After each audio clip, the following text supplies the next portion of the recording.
everyone, and welcome to the MIT 100K pitch event for 2021.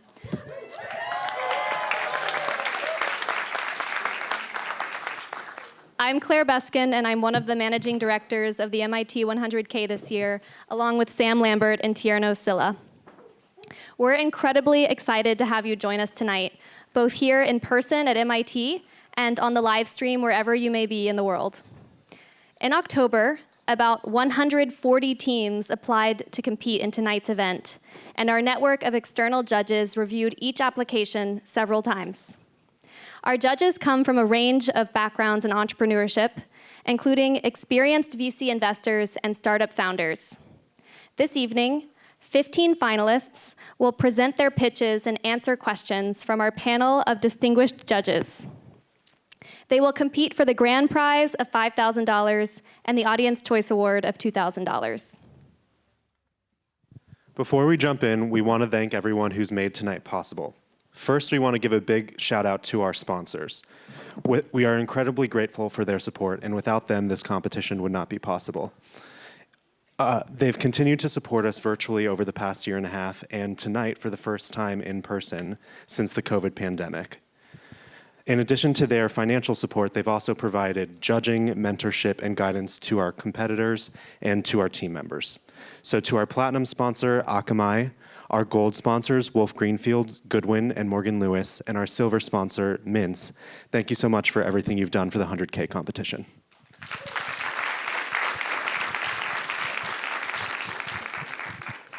We also want to say thank you to our judges who volunteered their time reviewing applications carefully and providing feedback to ensure that the competition is fair and valuable for all teams involved. We really appreciate your time and commitment. And a special thank you to our 5 judges on tonight's panel: Calvin Chin, Lily Lyman, Jennifer Jordan, Nick Balcito, and Dulce Madden. We'll be introducing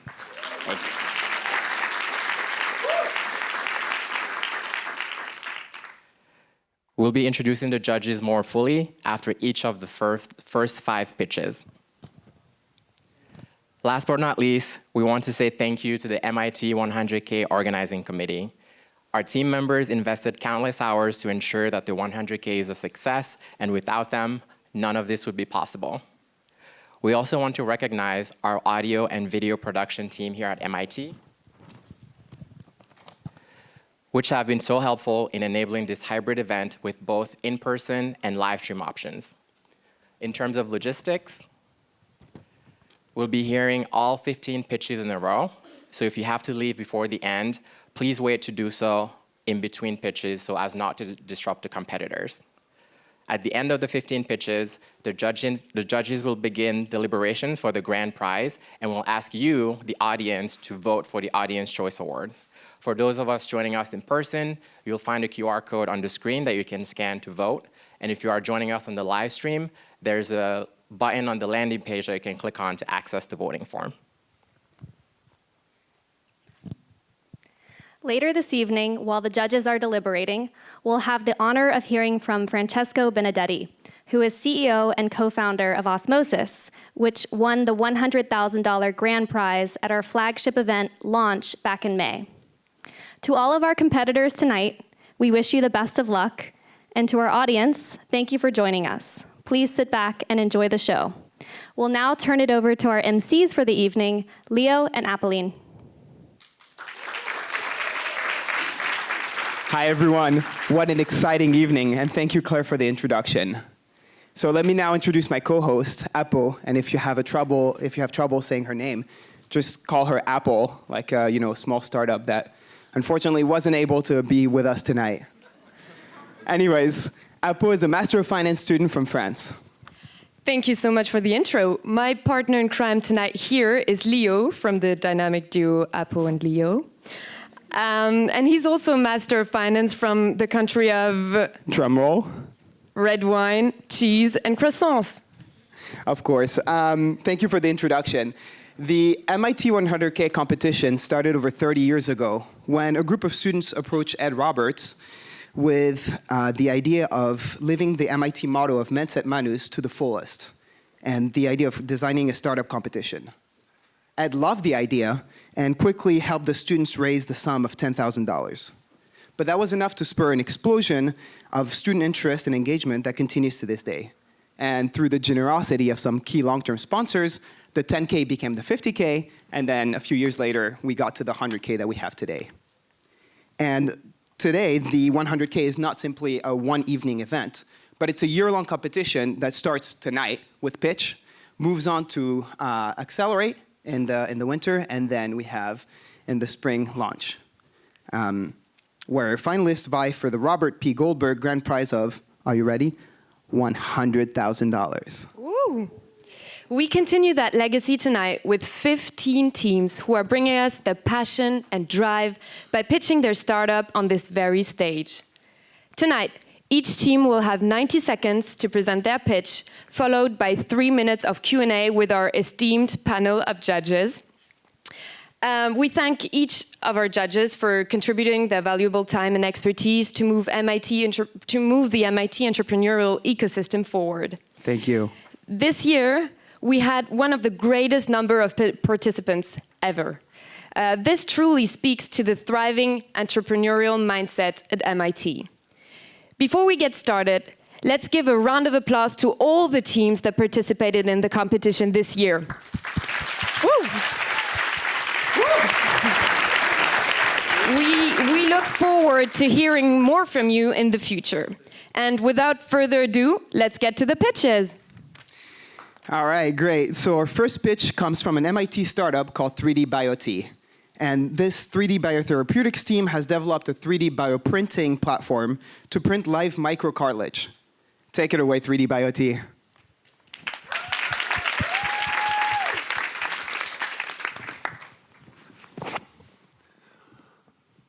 "30 million Americans suffer from arthritis.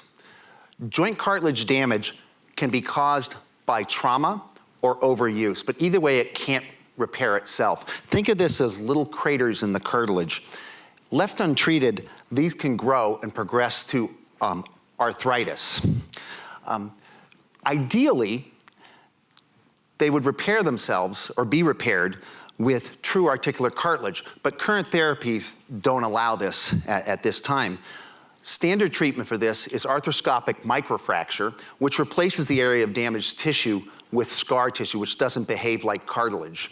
Alternatively, you can take plugs from the normal part of the joint that have cartilage and bone attached and place them in the damaged area, but this just substitutes one problem for another. Ideally, if you replace it with the cartilage, you can, it will grow and repair the tissue. At 3D Biotherapeutics, we developed micro-articular cartilage that repairs damaged cartilage.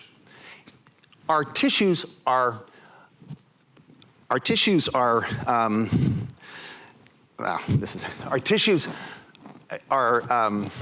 oh, well, I give up. Thank you very much. I didn't do it. Oh, sorry. Oh, is the mic on? Yes. Okay, great.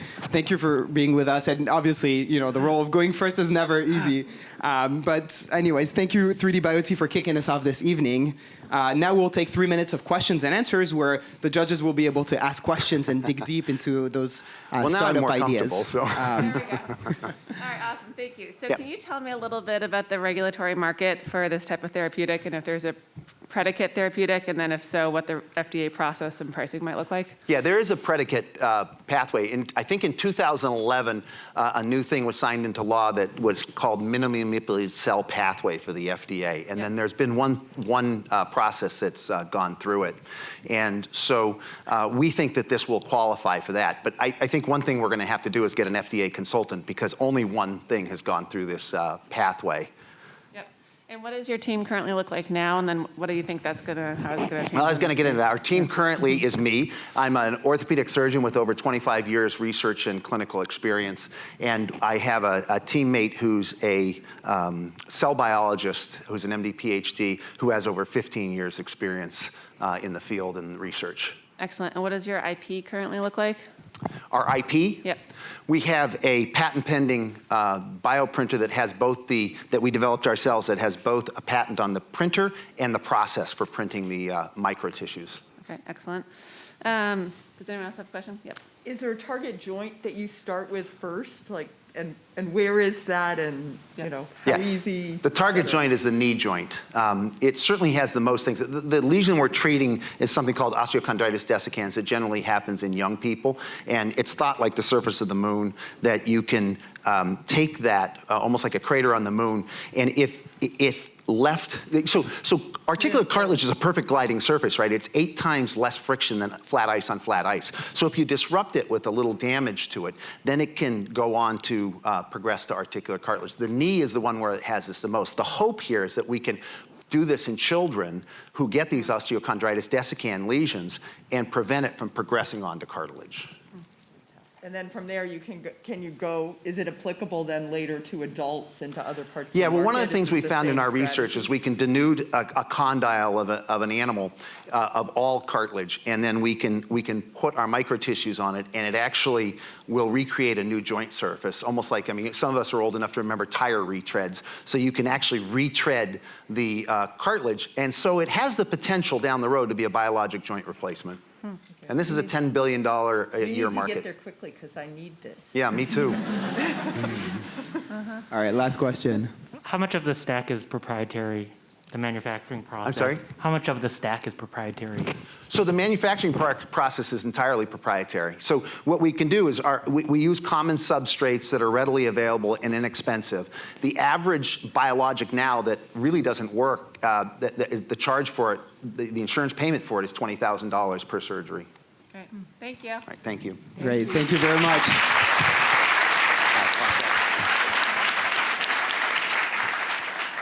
Great, we're now at the end of our Q&A, and you can already see how interesting this back and forth can get. And while the judges write down their scores, let me introduce our first judge. Second from the left, or I guess from the right on your side, Calvin. Calvin Chin is a managing partner of the E14 Fund, which is an early-stage venture capital firm for the MIT community focused on deep tech startups.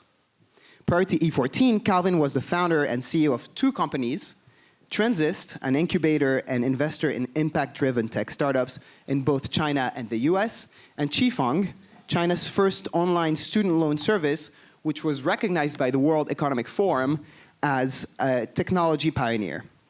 He was named one of Fast Company magazine's 100 most creative people in business for 2011, and was named in 2009 Chinese business leader by Horasis and Baker and McKenzie. He has an MBA from Trium, which is a consortium of NYU, LSE, and our very own HEC Paris, and a BA from a small school in New Haven called Yale. I don't know if you've heard of it. He also studied social entrepreneurship, global leadership, and other management and policy subjects at Harvard University and INSEAD. Thank you so much for being with us tonight.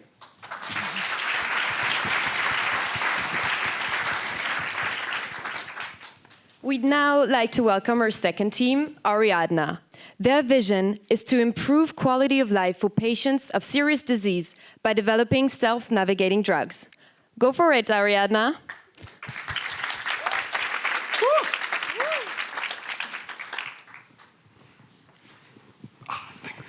Imagine being a cancer patient who has to quit a life-extending therapy because its side effects are unendurable. This scenario actually happens frequently because medicines trade response with systemic poisoning of the patient. We're Ariadna, and our mission is to use navigational chemistry to enhance people's lives and revolutionize medicine. Our vision is to improve survival rates and comfort for patients of serious disease by developing self-navigating drugs that only go where they're told, disarm if they miss, and have the advantage over competitors of not needing external enablers. Our first product is an RNA therapy that uses the navigation technique TERCOM by combining an oligo-modified RNA and a nuclease enzyme inside a liposome. Once it's in the vasculature, the nuclease compares passing scenery to the oligo map coded in the oligo and degrades the RNA if the assembly goes off course. Our first target market is a locally advanced cancer, but our platform can be applied to make other intravenous therapies. We'll earn revenue by joint venturing to make and sell guided versions of unguided therapies. Our team's 10 members are alumni, faculty, and students from MIT, Duke, and UPenn. And we have worked in universities, biotech startups, consultancies, and big pharma. Invested money will fund bench science, licensing, patent filing, and business development. Our scheduled goal is to go from thesis to alpha demo in 1 year, alliance partnership in 2, and FDA-approved product in 7. We're Ariadna, and we're launching the field of navigational chemistry. Thank you.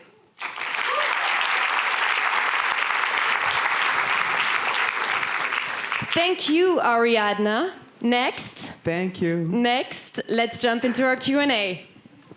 Let's start with Lily. Yeah, thanks. Very nice presentation. I'm curious where you are in sort of your validation stage of the solution. Can you talk about where you are? Yeah, so we're TRL3. We've demonstrated a proof of concept with a, we're TRL3. We've demonstrated a proof of concept with a partner lab in North Carolina. So we're trying to get to an alpha demo. We're trying to attach oligo tail to a mock heparin molecule over the next year so we can demonstrate a therapy in a mouse model. Right. And can you talk a little bit more about your revenue model? You talked about it a bit, but I'd love to understand it better. Yeah, so we obviously don't have any cash flow yet. Yeah. That's okay. Yeah, very early stage. But in 2 years, we're trying to get an alliance partnership with possibly, Takeda or Pfizer. So we're trying to work with a larger pharma company to reduce the costs of getting to phase 3 trials. We're trying to have an IND study by 5 years from date, which is going to require about 50 million, looking at where we are right now. And to get through phase 3 studies, you typically raise 300 to 900 mil for a company similar to us, so like ODNA. Great. And as you think about your team, are there any critical hires that you have next to add to the team? Could you repeat that? What are the next set of critical hires that you're thinking about for the team? Yeah, so we're getting into protein engineering now, so we're going to have to hire somebody with a background in engineering. So computational protein engineering is a very new field, so we're looking for a new hire there. But we've been working, we have a very large team. So since 2006, this project has been running at MIT and Duke, and it's expanded to include Penn and NC State recently. We have the department chair of UPenn's meme department on it. We have Dr. Vasovich, she's right here, Dr. Maria Tanner. They were the first people to record information, noisy information into DNA back in 2006. So they kickstarted the field of navigational chemistry. And then obviously, all of us work for Dr. Prods. So he's brought us all together. He's not here today, unfortunately, but. So why are you guys passionate about this field? What drives you to wake up in the morning and work on this? Okay, so right now, so if you have cancer, right, well, okay, I hope you don't have cancer, but if you did have cancer, right, we're trying to treat your cancer. Some cancer cells overexpress certain markers, so we're gonna attack those markers, but those markers are in other cells as well. We don't want to attack those other cells, but the only way we can attack your cancer cells is by attacking any cells with those markers. Unfortunately, that makes you really sick, but you get to live, right? We want to make sure people can live, and we have something that's going to reduce the side effects. And so we want to apply that first to oncology, and then later to other fields, right? So diabetics have higher sugars in their blood. There are certain areas that pool. Or somebody with heart disease might have lower oxygen at extremities. We can apply it to anything. We have a payload system effectively. Right now, we're experimenting in oncology, and that's where we hope to go first because the most money is in oncology. So. That's all the time we have for questions. Thank you so much, Ariadna. And while our judges enter their scores, let me introduce our next judge, Lily Lyman, in the middle here. Lily is a partner at _VC. She has a background as a founder, investor, operator in mobile technology. She came to _VC from Facebook, maybe another one of your small startups that couldn't be here tonight, Leo? Never heard of it. Well, she came from Facebook, where she worked in product strategy and focused on the international growth of core products, including Instagram, WhatsApp, and Messenger. Prior to Facebook, Lily held a variety of strategy, operational, and entrepreneurial roles. Founder herself, Lily co-founded an AgTech and CPG startup while at Stanford. For Lily drives investments and in the areas of insurtech, digital health, vertical SaaS, and future of work. Lily earned her undergraduate degree from Harvard University and an MBA from Stanford GSB. She also holds a certificate of entrepreneurship from Columbia Business School and a certificate in public management from Stanford GSB. Thank you so much for being with us tonight.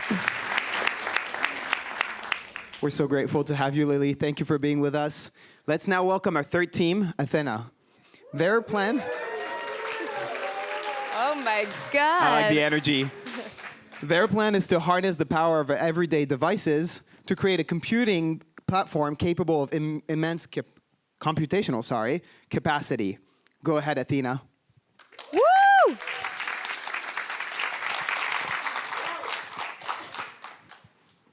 Everyone in here and billions of other people have one of these, and a number of other devices that are rarely used to their maximum potential. The global computational capacity of the world is currently at 10 exaflops. 70 to 80% of that capacity is never used and thus forever lost in the network. This is exactly where Athena comes in. Athena is a blockchain-based, decentralized cloud computing platform that harnesses all that computing capacity and makes it available to everyone on demand. Imagine a world where every single device will be connected to Athena and will contribute into solving computational tasks on demand, and at the same time offer passive income to its users via our subscription-based model. Our team has experience in cloud computing and blockchain, and we are confident that we can scale Athena to 1 billion users and beyond. However, we need to take the first step and focus in one market. So we decided to go with crypto mining. Mining crypto is a computationally heavy and hardware-intensive task. So what if we could bring crypto mining to everyone by utilizing your existing hardware, existing non-used computational capacity, while making serious impact in the world? This is exactly what Athena has to offer. Thank you very much.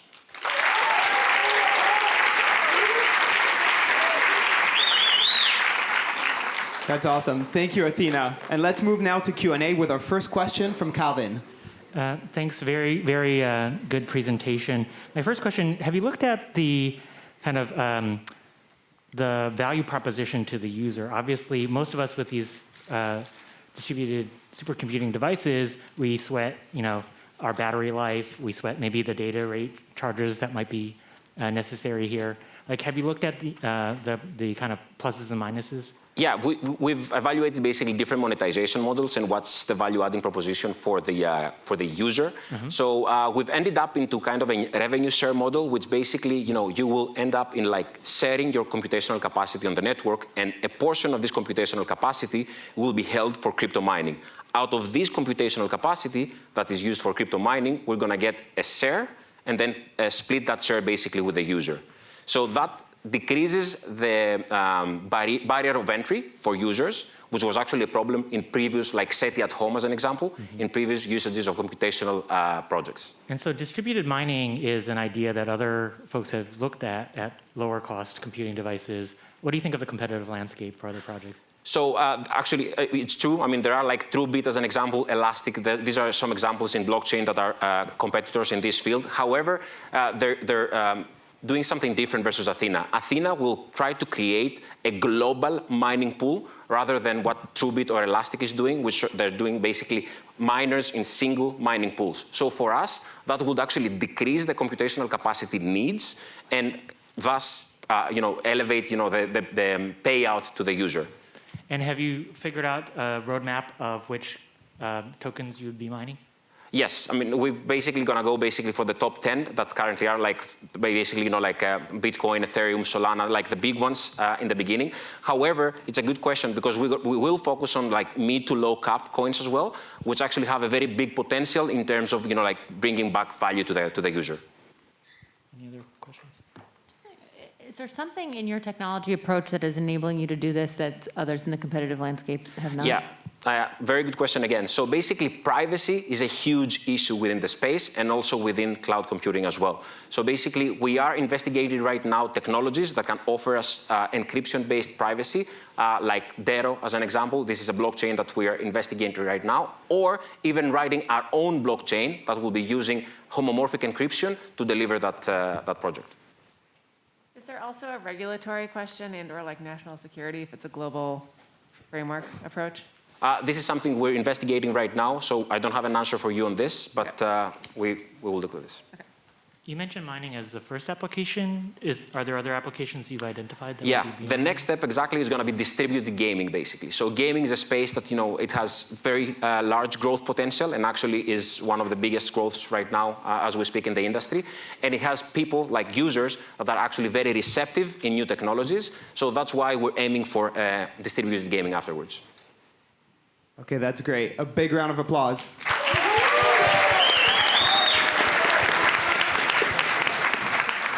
Thank you, judges, for the questions. Thank you, Athena.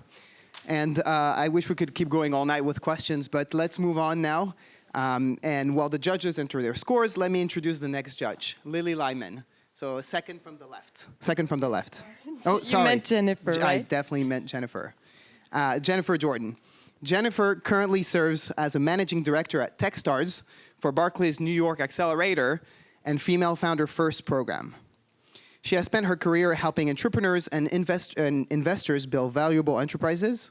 As a VC and vice president of Mass Ventures, she led the firm's investment in Ginkgo Bioworks, Fairmark IT, Machine Metrics, which have gone on to raise Series B financing and beyond.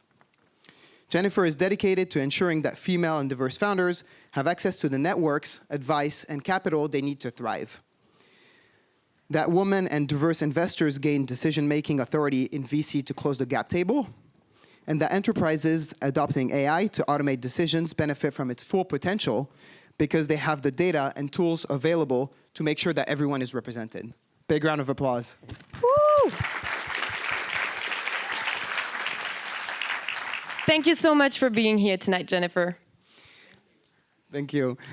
Quick fun fact. Did you know that in most languages, colibri means a hummingbird? And that's the case in our French, Yes. in Spanish, in Romanian. Portuguese. Exactly. But for some reason, the US decided, or English-speaking country decided to mix it up a little and choose hummingbird. Exactly. And it's very interesting because on that note, we're going to welcome our fourth team, Calibri. Their idea is to provide unsecured loans for employees in tenured roles such as municipalities in Costa Rica. Fly to the stage and take it away, Calibri.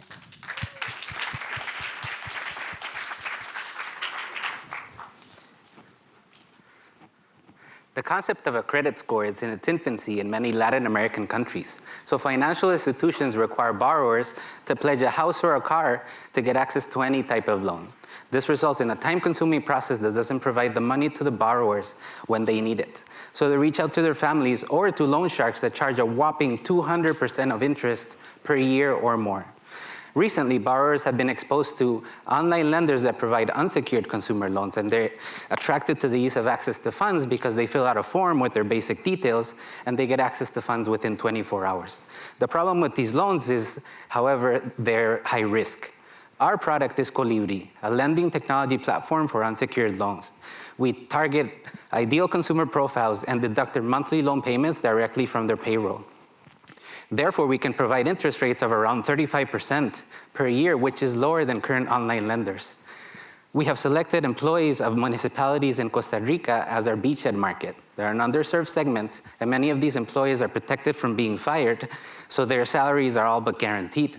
We know this segment because we have built the payroll software that runs in a third of these municipalities, and we have more than 15 years of experience building consumer-focused technology platforms at Amazon, Lyft, and Squarespace. We are Calibri, and we are passionate about providing people with access to appropriate, affordable, and timely financial products and services. Thank you. Thank you so much, Calibri. Thank you. Let's now begin our Q&A with the first question from Jennifer, maybe? Take off the mask so you can understand me better. Could you talk a little bit about when you move beyond municipal employees, how are you going to target employees? What's the go-to-market strategy? Yeah, so we have a couple of options here. Right now, what we would be experimenting with is using our foundation of the payroll software to go to a niche market. And to the niche market, we can provide loans, but then also insurance contracts or like spend cards or whatever it is. If that experiment doesn't work, we could expand to SMBs with the same payroll software and try to do similar things. In Costa Rica, to give you a sense of the market, there are 325,000 public employees. Whereas in Mexico, there's 2.85 million of them. So there's plenty of growth in Latin America that still needs a lot of this. So I think my answer would be there are plenty of options that we could play with. Right now, what we're selecting is go niche and try to see if it works there. And is there anything proprietary in your way of understanding the loans and what you're offering to customers that is unique other than the securitization, basically through them being a municipal employee? Yeah, so the proprietary thing there is that since we know so well the municipal governments, at least in Costa Rica, we know how they interact with the banks. There are 3 big ones. And we know the whole regulations of, for example, if an employee has child support, how that feeds into their payroll and how we could use that to feed our loans or the loan payments through that. There's no real competition for us in the municipal market. We have 1/3 of the market, and the others have like 3 of the municipalities. So we're trying to gain traction there to build our moat, essentially. Last question, or unless someone else has another question, I want to open it up. What was the sales cycle to get into the Costa Rican government? And what do you expect as you've looked at other countries? So it took about 7 years to get not only payroll software, we do budgeting and like the whole shebang. And it took 7 years to go from 2 municipalities to 35. And we're seeing good traction now that we have 35 because it's sort of becoming the standard. In other countries, we know of competitors that are trying to do this, but they're still like in the prehistoric age in terms of the software that is provided to the governments. It's not what we expect from like the Amazon, the Lyfts, the Squarespace where our team has worked on. Great. Thank you so much. You're welcome. Is the lending company a new company different from the payroll company? I'm sorry, I didn't. Is the lending company a new company separate from the payroll software company? So we're trying to do a thing here. In terms of regulation, let's say I'm a department store and I start charging you for stuff that you buy from me. I am not regulated at that point as a financial institution, whereas if I spin off a financial services company, I will be regulated. So we're trying to play with that. So like hole in the regulatory system to try to not get government on top of us. Thank you so much, Calibri. That's all the time we have for questions. Thank you. Thank you. And while the judges enter their scores, let me introduce our next judge, Nick Balcito. Nick is a 2 times founder and an industry leader in AI technology and conversational commerce. Most recently, he identified conversational commerce as an important feature of how customers interact with brands and has founded Open City, a live chat platform that helps restaurants effectively and efficiently communicate with their customers in a timely manner by leveraging conversational AI. Prior to being an entrepreneur, Nick spent 5 years at Rican, focusing on strategic finance, spearheading areas of international growth, and managing a $500 million acquisition. Nick graduated magna cum laude from Bentley University. Thank you so much for being here with us tonight, Nick. Thank you, Nick. Okay, if the judges are now ready, then we'll turn to our 5th finalist for the evening, Cosmosie. They will create a community-based marketplace for customized costumes. Love it. The stage is yours. Woo!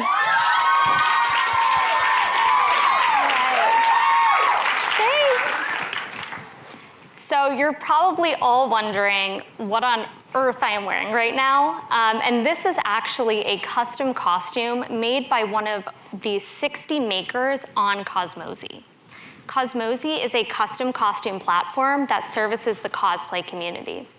It's a place where cosplayers like me can buy basically custom goods like this. If you're not familiar, cosplay is the act of dressing up as your favorite character and bringing it to life.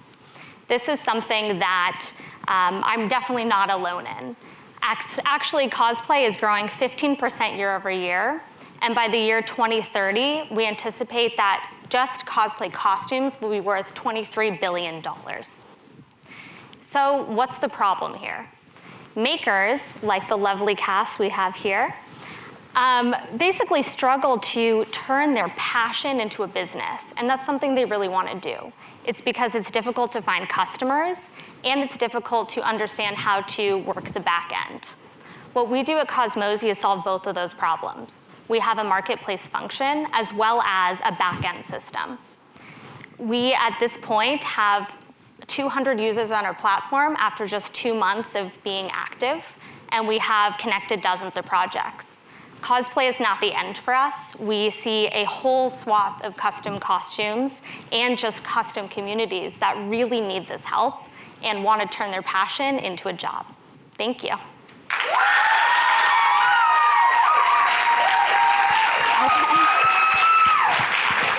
How mesmerizing. I thought I was at a Comic-Con for a second. Welcome. Yeah. All right, time for some question, and let's start with Nick. Yeah, it's a great presentation. Love the outfits. So you guys have a kind of chicken egg problem, right? You have to get users, but also you have to get people that build costumes, costume makers. So how are you guys attacking that to spend your resources from a time and money standpoint to get both of those? I can take that question as someone who started as a hobbyist in this and now do it professionally, doing commissions on the side in addition to doing this, clearly. So one of the nice things about most cosplayers that get into the making side of it is they start crafting and learning these skills to make and create and do all of these advanced skills ranging from 3D printing to prosthetics to advanced tailoring, many of which I have currently displayed on my body, and I'm happy to let you take a look at it later. And they become the makers that are the people who actually create the costumes for others because they want to, like we said, turn their passion into a job. We liked focusing on them at first because they not only bring in clients that they've already got in the past that they can help grow business, the large word of mouth community here. A lot of people are, nerds like to talk about nerd stuff. It's fantastic. And that is where we started focusing our energy. That said, they're also often the buyers. Sometimes one person who has a skill in, say, working with latex or working with certain particular materials may end up with another maker who has particular equipment they don't have access to and then solicit each other for their services. So they end up being, sometimes the makers themselves are also the customers. So we end up getting 2 in 1. And then what's the average cost of a costume? What's the average transaction? And then do you guys take a fee of that? And then we get 200 customers. Has any of them rebought? Yeah, so the average cost of a costume ranges anywhere from $300 to $5,000. So for example, this one here, which was one of our makers in Italy, Stardust Atelier, if they are watching on the live stream, this was an $800 costume. Cass is probably a step up from there as well, just given the craftsmanship. What we're doing is we're taking a percentage on each transaction done on the site. And have you guys noticed any rebuys or people coming back? And Yes. then what's unique, I guess, are there any competitors doing this? You know, my limited familiarity is Etsy, but are there anyone else creating cosplay costumes out there, or are you guys kind of the primary right now? Yeah, so in terms of your first question, we are seeing people repurchase. So we have one of our customers has done 3 different costumes through the commissioners on Cosmosie. In terms of competitors, we really are in a unique position. Etsy is usually what people will say when we bring this idea up, but they're focused on stock items. So we're really building this technical expertise on how custom works rather than the stock process. And that's something that we're not seeing anywhere. We're also really building this ground up, which is very different than Etsy's model. So we're really focused on the community build aspect and thinking about custom in a community-oriented fashion. How do you enable additional scale for producers of the costumes? As you start to grow and you're growing your business on this platform, what's the scale to assist and what's the plan to assist with scale? Yeah, so a lot of the makers that we get coming to us are doing this in a part-time fashion and want to turn it into kind of a full-scale business. So they have an ability to flex, right, and have a bit more that they're doing at their shop. In terms of scaling beyond that, we've spoken to teams of makers as well to really understand how they're forming kind of a coalition of makers to enable them to have a bit more scale. But the whole aim of this is to have these independent, extremely passionate, extremely talented people on the site who you can go to and really make that individual connection with. All right, awesome. Thank you, Team Cosmosie.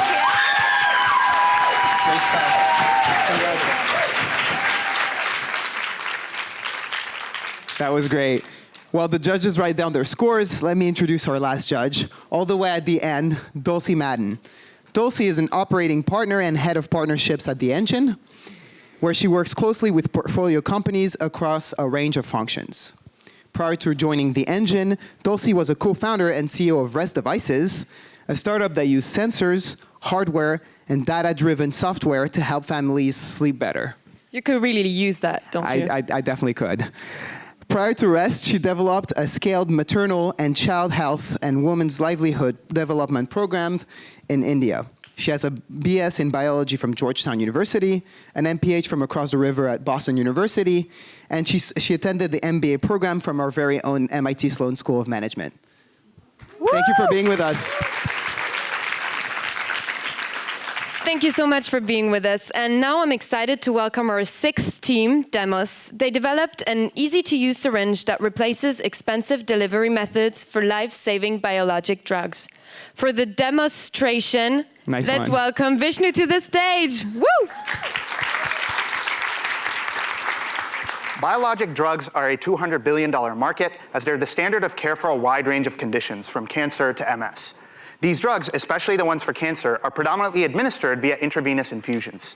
These infusions require a clinical setting and hours of a trained doctor's or nurse's time, so the drug administration cost alone can be about $250 per dose. If we could administer these drugs subcutaneously, we could reduce drug administration times and costs by 95% and enable better patient outcomes. But there's very little space under the skin, so these formulations have to be highly concentrated, which makes them impossibly viscous to inject with a normal syringe. At Demos, we've developed a patent-pending $2 device that can inject formulations regardless of their viscosity. It uses coaxial lubrication to ease the transport of viscous drugs, making biologic injections as easy as a flu shot. We have a clear path to market and regulatory approval, as we don't qualitatively change what's being injected or how patients use their injectors, and our device can be manufactured in existing lines. We're already working with 3 major pharma companies, and we've shown that our device is fully compatible with clinical biologics. Our competitors are prohibitively complex and expensive, costing hundreds of dollars per dose. We can price our device at a fraction of the $250 that we save for every single dose and create a $1.7 billion market. We are Demos, a team of MIT PhDs and proven entrepreneurs, and we're making biologic injections easy. Thank you. Great job, Team Demos. Let's move right into the Q&A section with the first question from Calvin. Great presentation. Thank you. So help me understand, so are current biologics that need a proprietary or customized delivery system, are they using a specialized syringe then? Yeah, so I'll give you an example. So Opdivo is a cancer biologic. Right now it's administered intravenously, but the patent's coming up, so they want to transfer to a subcutaneous injection. But the dose is so high that they can't do it, but they've already done a clinical trial where they inject multiple times into a single patient to get to the target dose. And they're now looking for a device that can inject the entire dose in a single shot. Now, this is an $8 billion a year drug, and the revenue opportunity from that single drug for us is about $11 million. So while you're not changing the drug, what's the regulatory path then for the approval of this new? Yeah, we're still going to be classified as a phase 2 medical device. So the pathway, so we'll be under the 510K bracket. So our pathway is to first partner with one of the dozen or so companies that reached out to us after we published our work, and do a combination product, so our device combined with their biologic, and then we'll transition as a general use injector so that then we can be used for any product. I guess that was the basis of my question. Yeah. Wonderful. And then help me understand a little bit. So there are clearly several different parties that benefit from this change. Yeah.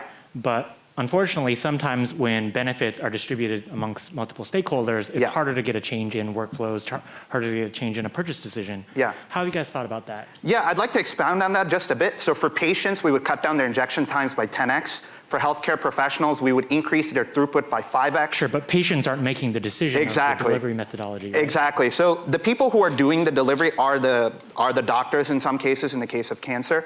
And for them saying, hey, you can see 5 times more patients because now you only have to do 1 injection over the period of about 10 or 15 seconds. Now that's a huge incentive for them to want to prescribe our methodology of injection. For drug companies, it's a huge change in how they're doing things because we can enable with that $2 device, we can transition their entire portfolio to sub-Q, so they all want to use our device rather than a competitor, which is much more expensive. What's the status of your IP and ongoing negotiations, I'm assuming, with MIT's TLO? Yeah, so this was developed over my PhD over the past 6 years. So we have 3 patents that are all pending. We've started to do negotiations, and we'll get an exclusive license from MIT to use this technology at a royalty and equity rate to be decided. Yeah, okay, cool. So the cost is $2 per unit. Then what do you guys typically sell that for, and like what's the competition sell Yeah, that so for? we actually fit well within existing reimbursement codes for both physician and at-home administration. So we would make it for between $2 to $10 depending on which drug, whether it's pre-filled or it's an empty syringe in a vial, and we would sell it anywhere between $10 and $60. But as you can see, it can be completely injected molded, and it's a very simple device for us to make. And that's all the time we have for questions. Thank you so much, Thank you Team so much. Demas. Great exchange, great presentation. So as you all know, last year's event was hosted on Zoom. So it's really nice to see people back in person and not to be on Zoom anymore, right, Leo? Yeah, that's right. I was, one of the hosts last year, and I have to say, it's great to be able to see so many of you in person and see faces. So thank you so much for being here tonight. Exactly. It's amazing to be back tonight in person. And I mean, maybe the only one suffering from this is Leo because he was a host last year and this year he had to wear pants, actually, this time around. Don't expose all my secrets, please. All right, and I also want to take a second to say thank you to everybody that's online. Cumulative, we're at 1,000 people, so that's just great. And now moving on to the 7th pitch of the night, let's welcome Fivo. This language app improves users' English pronunciation skills by combining AI speech exercises, TV-based material, and peer engagement. Go for it, Fivo.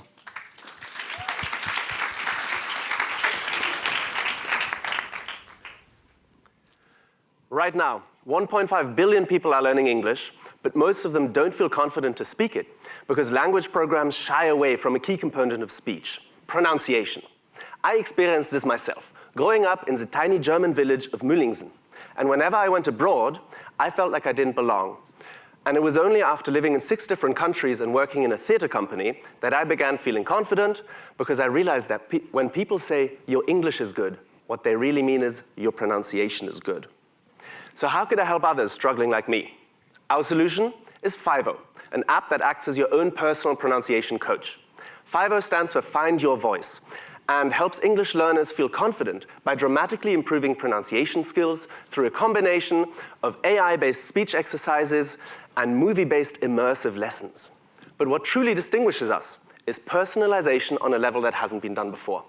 First, Fivo listens to you and identifies your unique pronunciation pattern.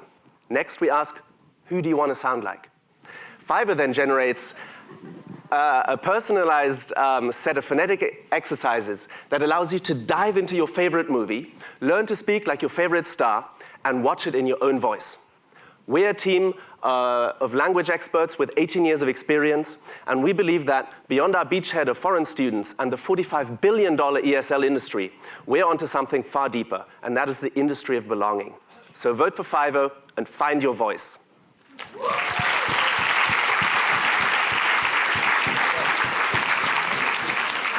Thank you, Team Fivo. And I love our French accent. Thank you, Team Fivo. I love our French accent, but I think we could both benefit from this tool, eh? Definitely. Also, is it possible to select you as my voice? Yes, of course. I can do the German accent for you if you want. I love that. Thank you so much. All right, let's move to Q&A, and let's start with Lily. Sure, thank you. Great presentation. Can you talk a little bit about what you've learned or tested in terms of user adoption and then results? Yes, sure. So we've been working with language pronunciation for a long time. He's been working with language learning through theater. And I've been working with pronunciation programs in Latin America.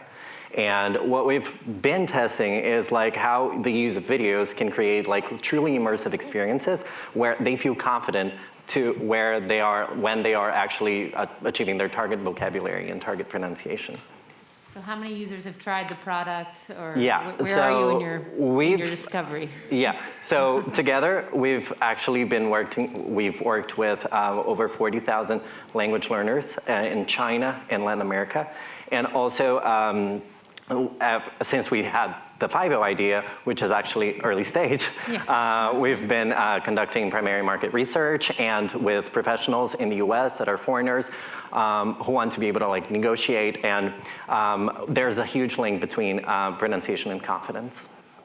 And can you share a little bit more about your personal backgrounds and what gives you sort of a unique insight into this approach? Right. So, like we said, we both have experience in this. Eduardo has been running his own language school in Brazil for the past 10 years. He's also a linguistics expert who's published books on this topic. And myself, I've worked in China. I've built up an education company that specializes in using theater to learn English. And I was working with about 50 schools all over China to help the kids who struggle with pronunciation. And I think it's also perhaps worth mentioning that we also have a friend of ours on the team who's formerly from Amazon Alexa, spent a few years there, and he's a coder, so we have that as well. So, yeah. So he's building out the AI part of the product? Exactly, yeah. Okay. And then how are you thinking about who your initial target population will be and how you'll reach them?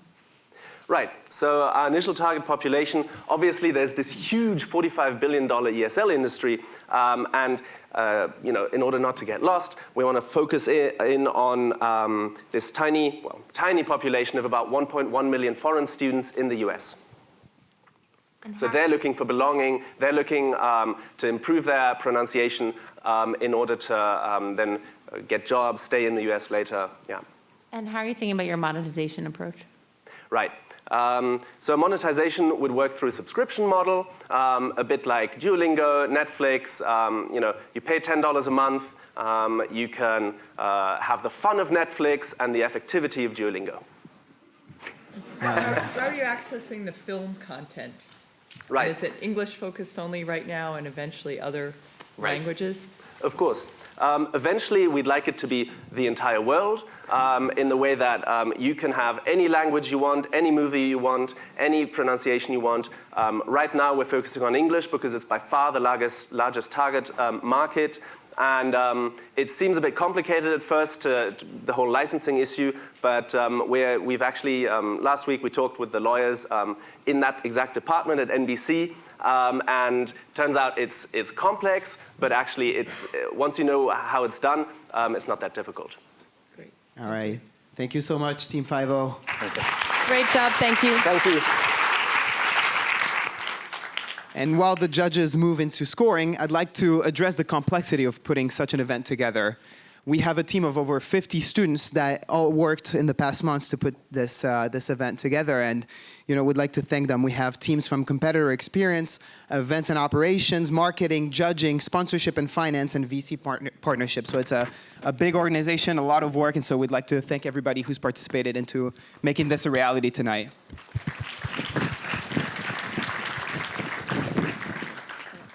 And now for our 8th pitch of the night, let's welcome Homepay, a fintech platform providing flexibility and peace of mind in the rental property market to both tenants and landlords. Peace of mind?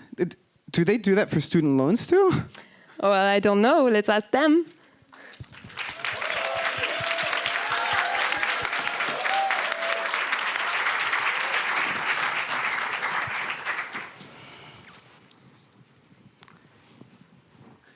Did you know that in Latin America, over 20% of your yearly rent is due before you move in, and that late payment fees could add up to more than 5% of your monthly rental expense? The size of the home leasing market in Latin America is huge. It's over $150 billion. However, people regularly struggle to find affordable housing. And it's because 3 out of every 4 people in Latin America are living paycheck to paycheck. And that's where Homepay comes in.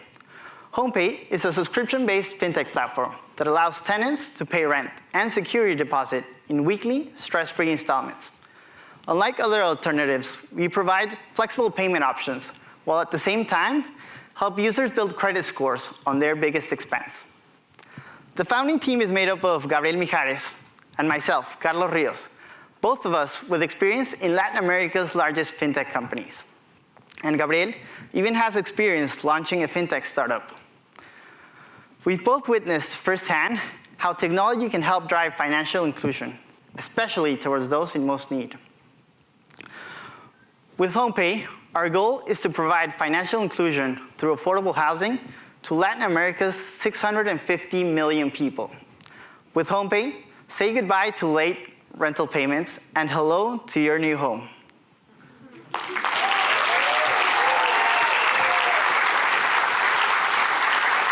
Thank you so much, Homepay, and let's start the Q&A with Jennifer. So first question is, what stage of development are you for the company? Have you started to deliver the service or pilot the service?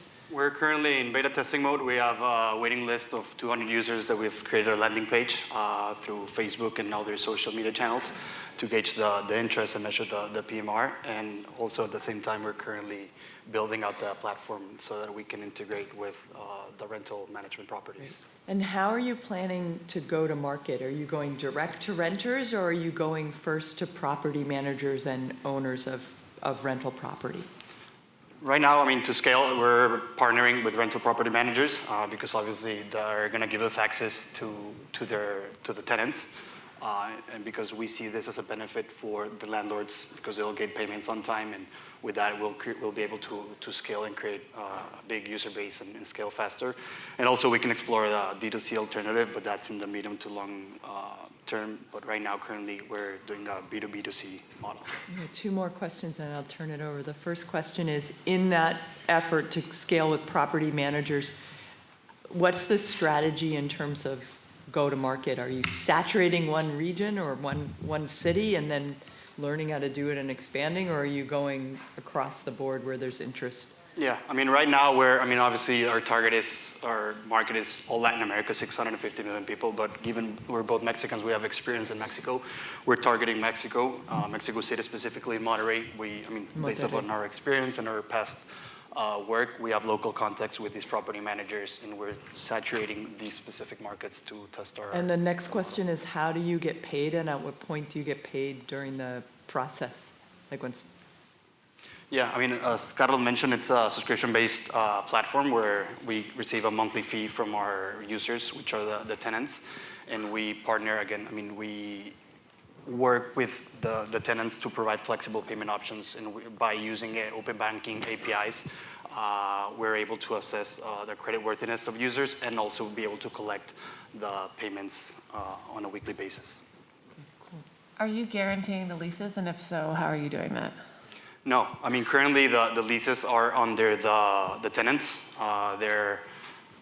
From their end, everything stays the same, and it's the landlords, they offer this property to the tenants, and if they decide to partner with us, we do the payment and create the credit profile and the payment. So the purchaser is the tenant, not the landlord? Sorry, can you repeat that? Your user is the tenant, not the landlord? Correct. Got it, okay.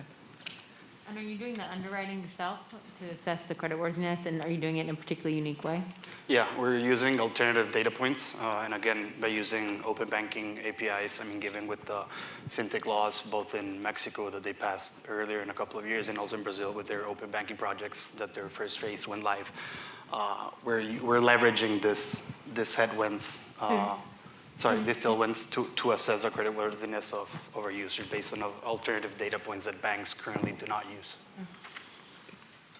Thank you so much, team. That's all the time we have for the Q&A. Well done. So this was our 8th pitch, which means we're more than halfway through the competition. That's just crazy. But you know what that means? 8 downs, 7 left. Let's get going. All right. Woo. Now, Moving on to the 9th pitch of the night, let's welcome Eye of Horus, which is designing an innovative payload and a dynamic database for satellite operators to minimize collision risks and track objects in nearby orbits. So basically, this is like a Find My Friends for satellites. Sort of. All right, great. Go ahead. Hi, I'm Dan, here from Eye of Horus, presenting a new paradigm in satellite traffic management, an AI-enabled dashcam for satellites. A collision in space can trigger a chain reaction that can destroy hundreds of satellites, responsible for our security and huge parts of our economy. You've probably heard about the Russian missile test just this week. The resulting space debris cloud will now have to be dodged by satellite operators for decades to come. Our team of space engineers at MIT is working on a sensor that can detect objects around the satellite in an unexpected orbit or on a collision course and trigger an evasion maneuver, relay data back to operators on the ground, and make space safer for everyone. The satellite industry is a $300 billion market, growing exponentially. But without an adequate solution to satellite traffic management, it's like a house of cards. Our competitors, like Leo Labs, focus on costly, large, ground-based telescopes and radars.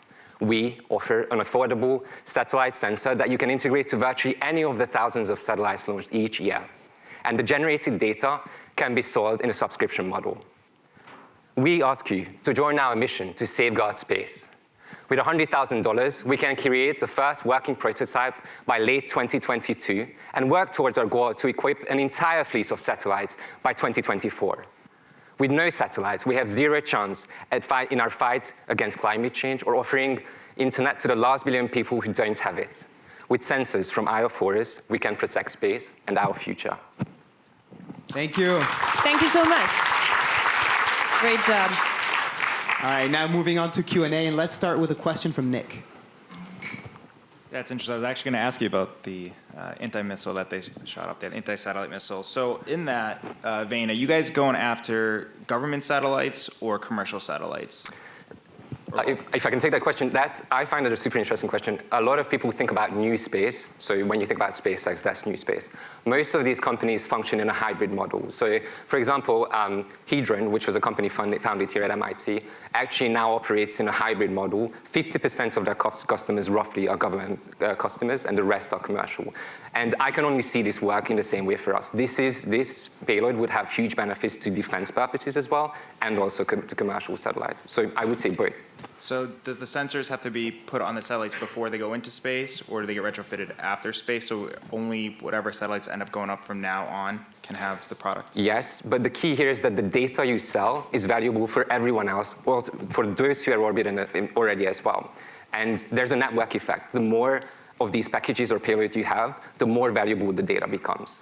And then where are you guys in the process, and was the anti-satellite missile that Russia shot up a tailwind for you guys? And has that improved the sales process? Have you guys received inbound from that? Have you leveraged that?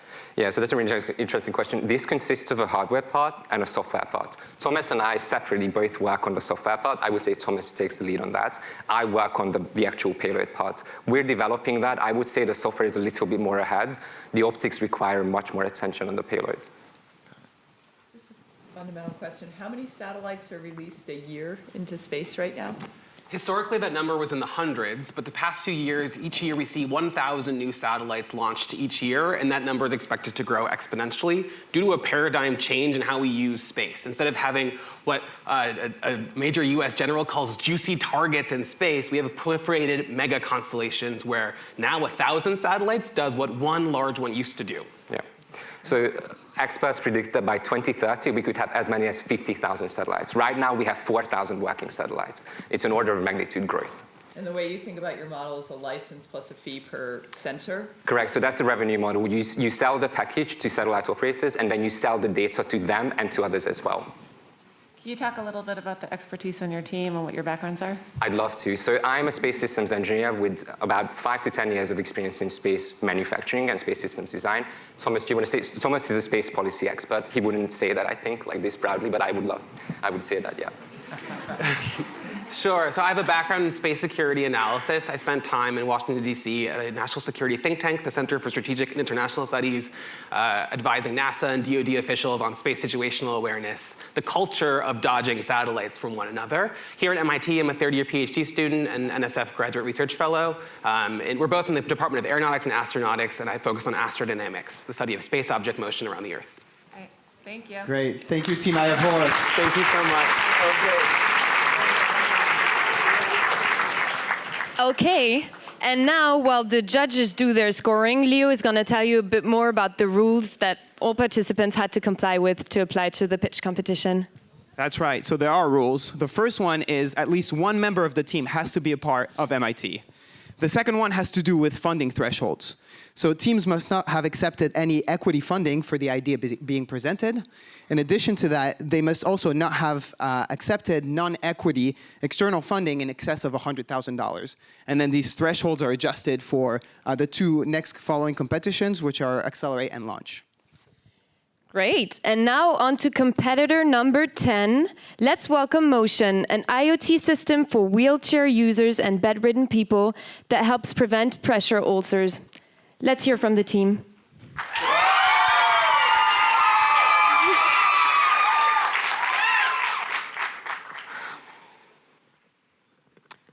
Like millions of people, my grandfather suffered mobility impairment, which resulted in him being bedridden for 2 years, and he got pressure ulcers. My grandfather, who survived Holocaust, passed away in pain when his pressure ulcers got infected. He literally had holes in his flesh. For decades, the solution to pressure ulcers has been that caregivers have to simply go and relocate, move patients every 2 hours, and this is really ineffective. Sometimes they forget to do so. Sometimes they don't get it right. Our team of MIT engineers has spoken to 100 patients, caregivers, and doctors, and is here tonight to challenge the status quo. We have designed a monitoring system to prevent pressure ulcers using smart fabrics. Our system sits between a wheelchair cushion or a mattress and patient's body and measures pressure, shear, and liquid between human body and the surface. It alarms caregivers whenever there is a high chance of getting a pressure ulcer in real time. Our system aims to reduce risk of pressure ulcers by 80%, and this is why every long-term care facility we're talking to is excited to try our product. They agree that it will improve their quality of care and reduce wound care costs. 2.5 million Americans get ulcers annually. They need help just like my grandfather. Please join us to help solve this $26 billion problem.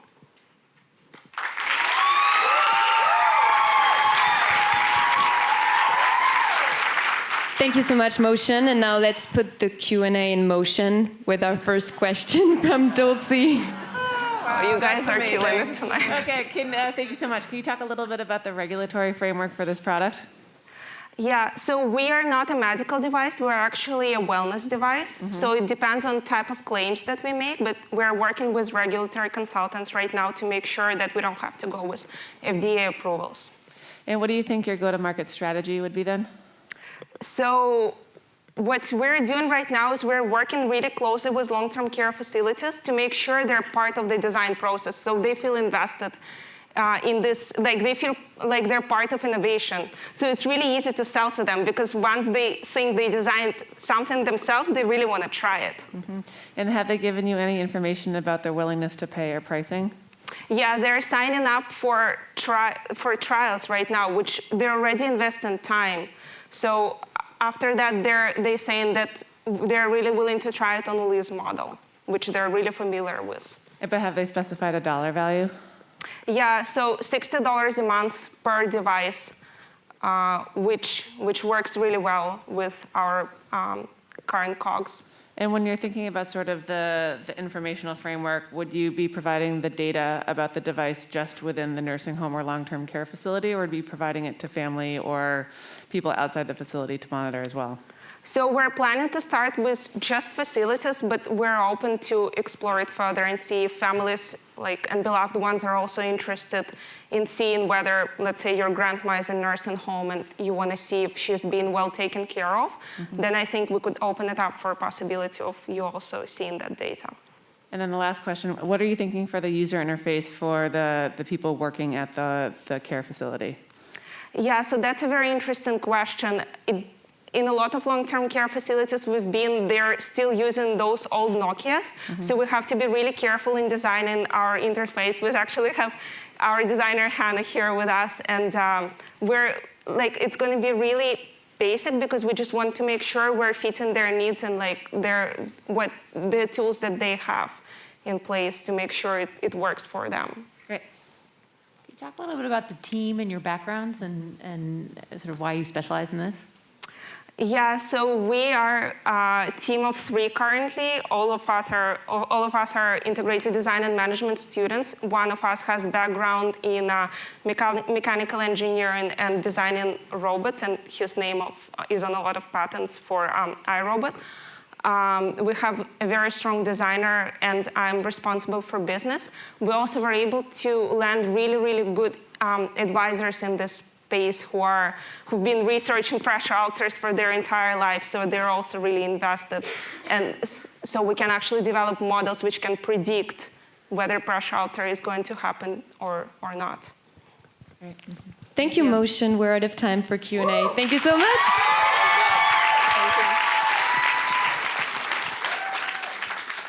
I have to say, it's just so exciting to be a part of the entrepreneurial community here, especially at a place like MIT Sloan, where everything is just thriving and we're home to so many innovators. Apo, are you taking any entrepreneurship courses?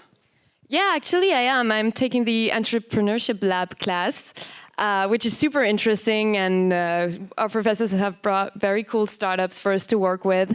And very good guest speakers, and the lectures are super interesting. So I highly recommend this class if you want to study entrepreneurship here at MIT. For first years, you know what to do next year. Moving on to the 11th pitch of the evening, and let's turn it over to N-Market.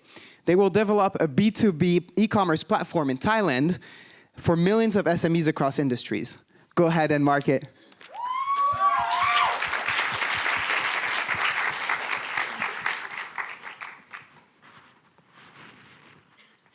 $3 million is the number of micro, small, medium-sized enterprises, or MSMEs in Thailand. They contribute to 45% of Thailand's GDP, or $215 billion. I know a Thai clothing manufacturer who wants to expand his business beyond selling to international brands by selling to smaller clothing stores for better margin. But where can he even begin to find these new clients at a low cost? I also know a Thai clothing retailer in Thailand who wants to find a reliable domestic manufacturing partner. Millions other MSMEs are facing the exact same problem. N-Market is here to solve this. We are a team of MIT engineers and Sloan entrepreneurs from Thailand, and we're developing a B2B e-commerce platform with the initial focus in Thailand to help connect manufacturers and wholesalers with retailers across all industries. We will provide end-to-end services with customized user experience, suitable pricings, and digital marketing.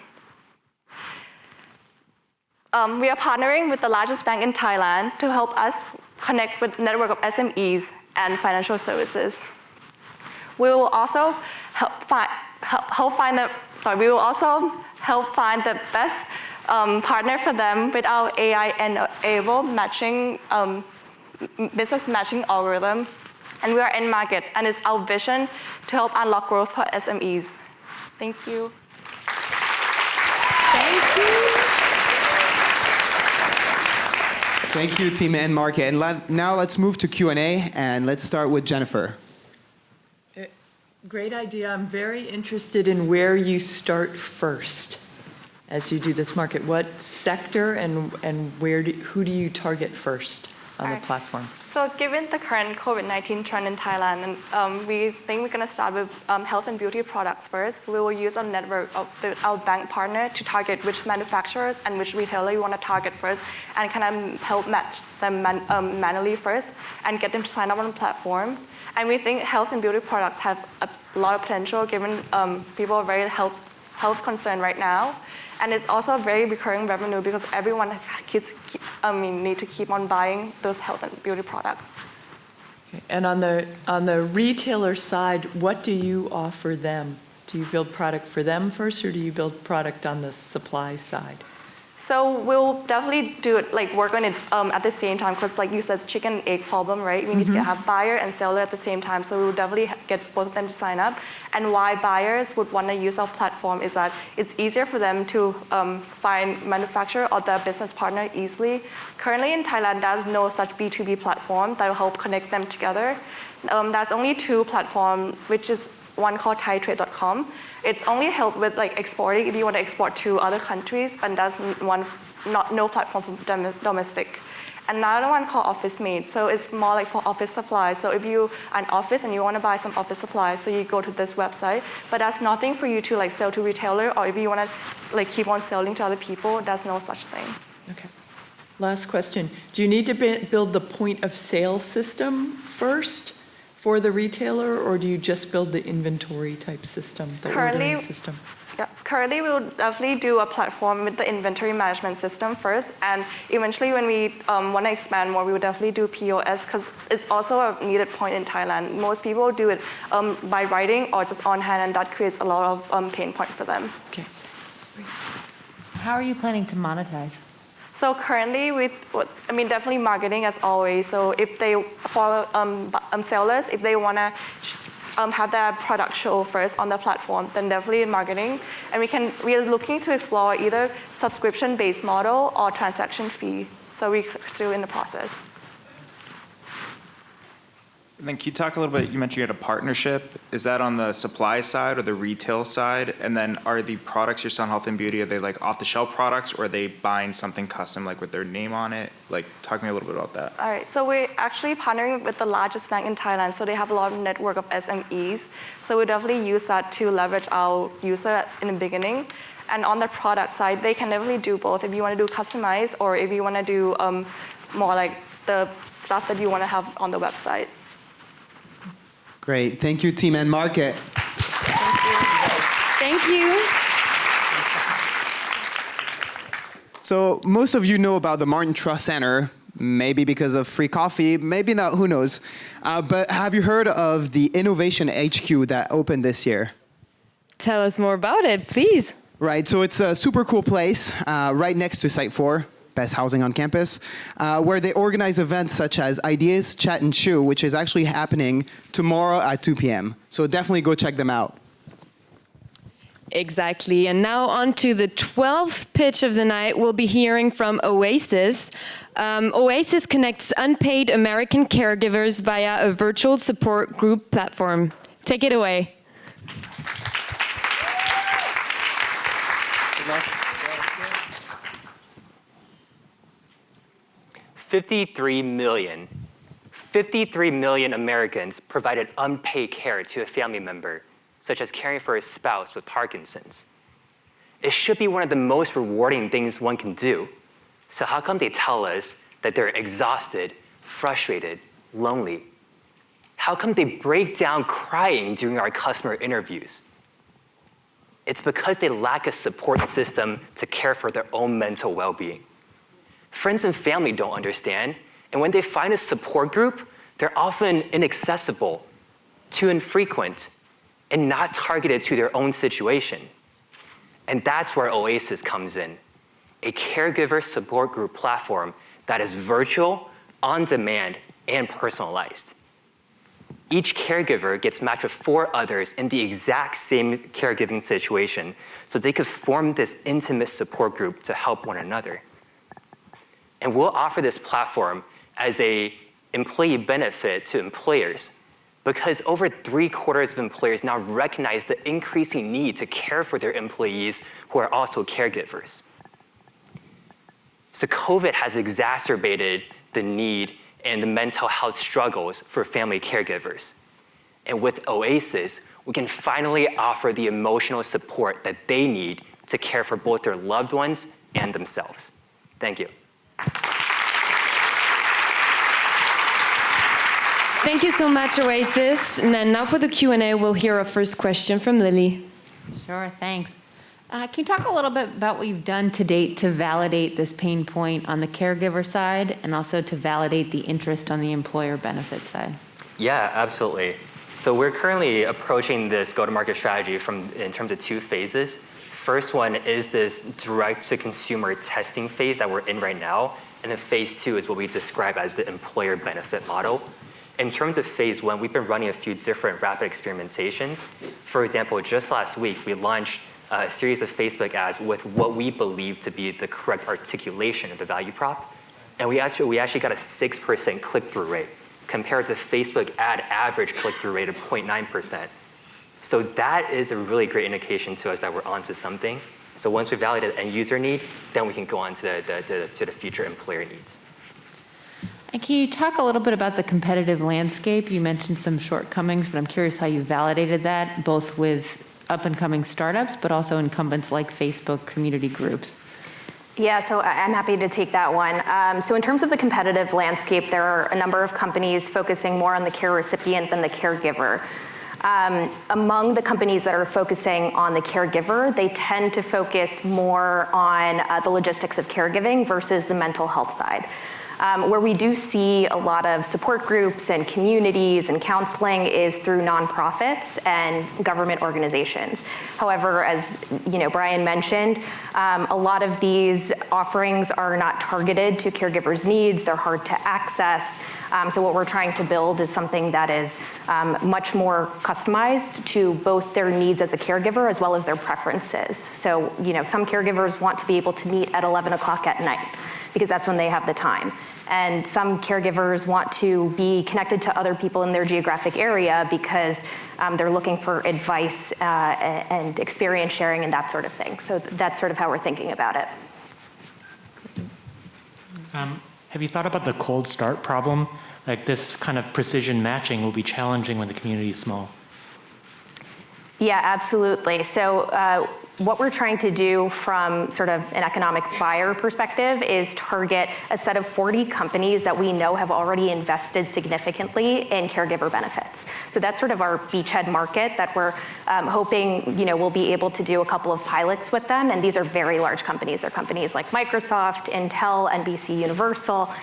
So we're hoping that we'll be able to build a large community that way. But as Brian said, we're doing a lot of co-creation that's more direct to consumer right now in sort of an unpaid way, just to start to get some of those insights to understand how we can build that community. Great. Thank you so much. That was all the time we had for Q&A. Thank you, Oasis. By the way, there are a lot of opportunities for students to explore entrepreneurship here. Not just through courses, but they can be coached and mentored by amazing entrepreneurs in residence. That's right. And in fact, in January, the Martin Trust Center will host a couple of intensive programs at MIT, like Start MIT and Fuse, where young entrepreneurs will get hands-on experience. Applications close on November 21st, so if you want to participate, make sure you get your applications in. All right, let's move now to the 13th pitch of the night, and we'll hear from Teacher Tablet. Their vision is to improve student outcome through AI-powered technology. So let's hear from them.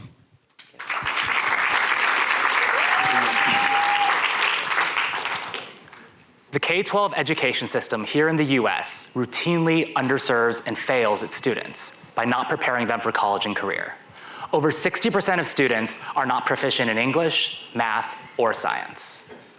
Now, there's a lot of ed tech out there trying to solve this problem, but they're missing this. Imagine a world where students have personalized on-demand support in the classroom at their desks from an adaptive tutor powered by AI.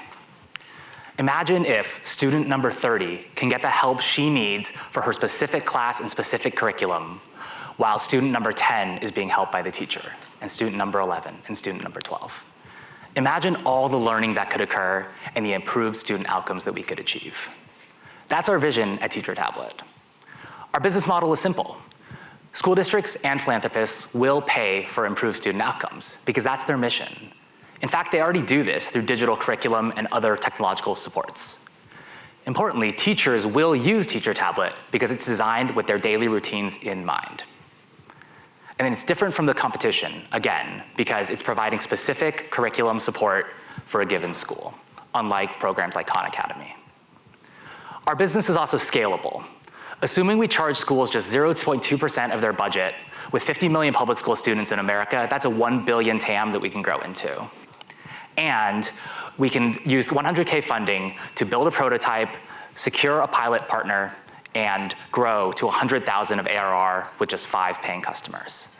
Thank you for your support of Teacher Tablet, where student help is just one tap away.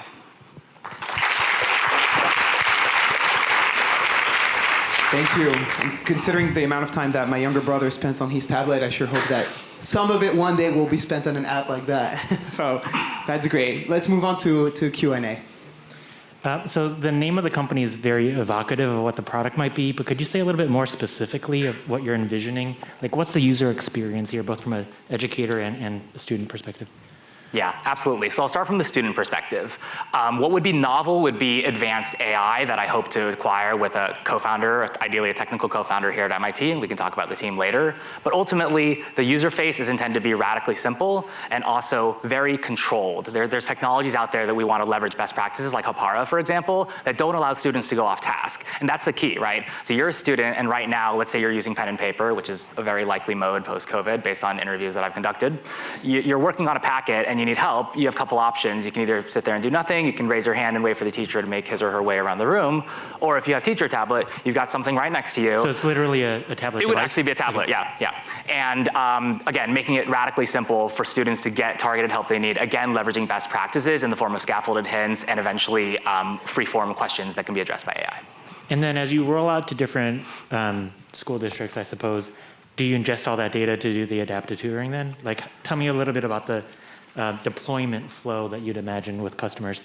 Yeah, absolutely. So the initial kind of beachhead market would be charter schools who not only have more autonomy, but oftentimes actually design their own curricula. Eventually, we could partner with existing curriculum providers, but the idea is that we would be able to ingest all of that curriculum using pretty simple technology, and then eventually layer on, as you're alluding to, a database of sort of train and data sets that we can basically apply to kind of schools that don't have curriculum off the shelf. Cool. And it sounds like you're at idea stage, but have you thought about what sort of data, what evidence would be required to convince a charter school to make this investment? Yeah, absolutely. I think, again, first, we are leveraging a lot of best practices out there, or that is the plan that you're seeing with a lot of curriculum, like scaffolded hints and other things like that. So I think that would be a great start to validate. But ultimately, yeah, we would want to conduct kind of just like longitudinal studies that really can be benchmarked to, for better or for worse, the way that it sounds like you know a bit about it. The industry is right now, or the sector is, which is standardized tests, right? So state tests, NWEA map, standardized benchmarks that we can see on a one-year basis or on a multi-year basis. Can you share a little about your background and why is this the problem you're going after? Yeah, absolutely. So I personally have spent nearly a decade in both Wall Street private equity, education impact investing, and high growth tech companies where I've had experience selling tech to schools. And it's really that formative period when I left Wall Street to go work for an impact investing fund where we focused on K-12 schools, many of whom were charter schools, that I was able to really, act on my passion for improving education, because I view it as a key driver to addressing inequalities in our country and our society, and that's really what I'm very passionate about. All right, that's all the time we have for Q&A. Thank you so much, Teacher Tablet. And as we mentioned earlier, the MIT 100K actually does not end tonight. Yes, in fact, it's actually only the beginning. Right, because we have Accelerate in the winter and then launch in the spring. During Accelerate, companies bring a prototype of their product to try to win the 10K Audience Choice Award. And then during launch in the spring, startups present a full business plan to try to win the grand prize of $100,000, selected by a panel of judges. By the way, Leo, I never asked you, what's your favorite color? I'd say teal. Oh, how convenient. And not at all rehearsed. Let's hand the stage over to Teal Health, a digital healthcare platform using machine learning to provide PCOS patients with personalized treatment to heal the root causes of their symptoms. Teal Health. Good luck.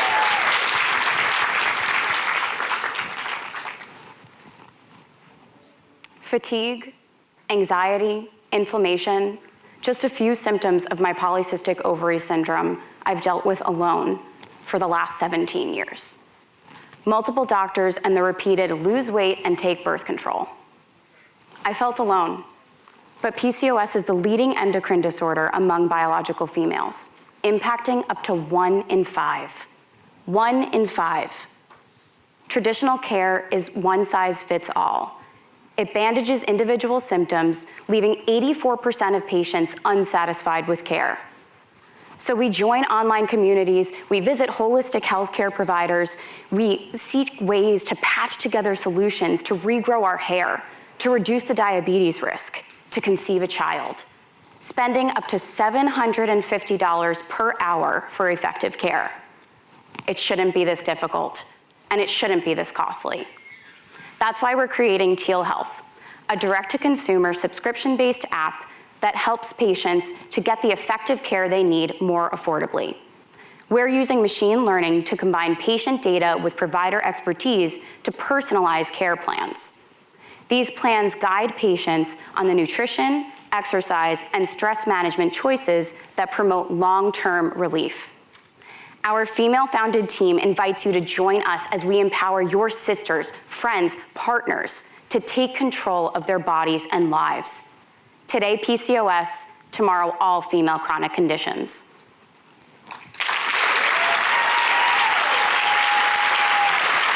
Thank you so much, Teal Health. We'll move to the Q&A with the first question from Dulce. Sure, thank you. Can you talk a little bit about your product development pathway and sort of the milestones that you're looking at? Yeah, so right now we're focusing on building our MVP to further validate our solution and then work into a pilot. So we'll of course need to build the machine learning capabilities and hire some team members to help us do that. And where are you getting any initial training data from? Yeah, so that's a great question. We're planning to acquire some data that's available from hospital systems that have data available on PCOS. And then, of course, it'll take time. We'll use the data that we acquire through our own patients over time to help build and train our model. And will you be working with any clinicians or KOLs? Yeah, we will have clinicians directly on our platform. So we'll be having, the care providers will be a combination of a DO and a dietitian. So they will be providing care in-house on our platform. Awesome, and how are you thinking about pricing, and will any of the revenue model be reimbursable from healthcare or other sort of pathways? Yeah, so initially we're planning to go direct to consumer, and we're planning to use a subscription-based model, which will be $100 per month for a 6-month plan. So that'll be $600 over those 6 months. And then we plan to move into hopefully getting payer reimbursement, but we believe it's important to go to market as early as possible, and there might be some hurdles in getting reimbursement, but we do believe there's a ton of incentives for payers to reimburse this, given that it's an $8.4 billion expense on the US healthcare system alone. And how long is sort of like the lifetime cycle? Like what is the usage duration of the product for these users? Yeah, so the 6 months is initial plan because with a lifestyle management solution, it does take time to see results. So the 6 months is the baseline, but we believe the patients will stay on for 9 months, 12 months, and then move into sort of a remission or maintenance plan from there. So it's sort of self-cannibalizing, ideally, in a great world. Well, yes, I guess. Ideally, we do hope that patients will move into a lower cost model, essentially, where they're really maintaining their diet and their exercise plans. And they can actually really see the reversal of their PCOS, and they'll start to see those signs within 6 months. Great. Does anyone have questions? Can you talk a little bit about your customer acquisition plan and what you've tested so far to get people on the platform? Yeah, so we're still building, but we've done a ton of PMR and have a ton of interest from the patients we've spoken to use our solution when we do go to market with it. And our plan is to build a wait list of patients. So we'll acquire those patients both from our PMR as well as from the watering holes that we see. And these are in the massive online communities where PCOS patients are congregating on Reddit, which for example is 80,000 patients on that community. And then the Instagram influencers that are building a massive following. So one that has 300,000 patients alone on her platform. And then we do believe that the dietitians and DOs we work with will also be able to bring some of their existing patients. Thank you so much, Chill Health. That's all the time we have for Q&A. And female health issues are, not addressed enough in society. There's a lack of research, whether it be PCOS, endometriosis, or other illnesses. So it's really amazing that a competition like this, the 100K entrepreneurship competition, can also be like a platform for discussion and discussing these issues. Right, and every time there's a competition here, we also bring to light some of those issues. And so I love every time that we have teams that discuss issues that are just simply not discussed enough. But anyways, let's move to the last pitch of the night. And if you haven't heard from enough French people, let's welcome Arnaud on stage from Team Zemia. They use proprietary algorithms to assess the ecological impact of customers' consumption choices. Bring us home, Zemia.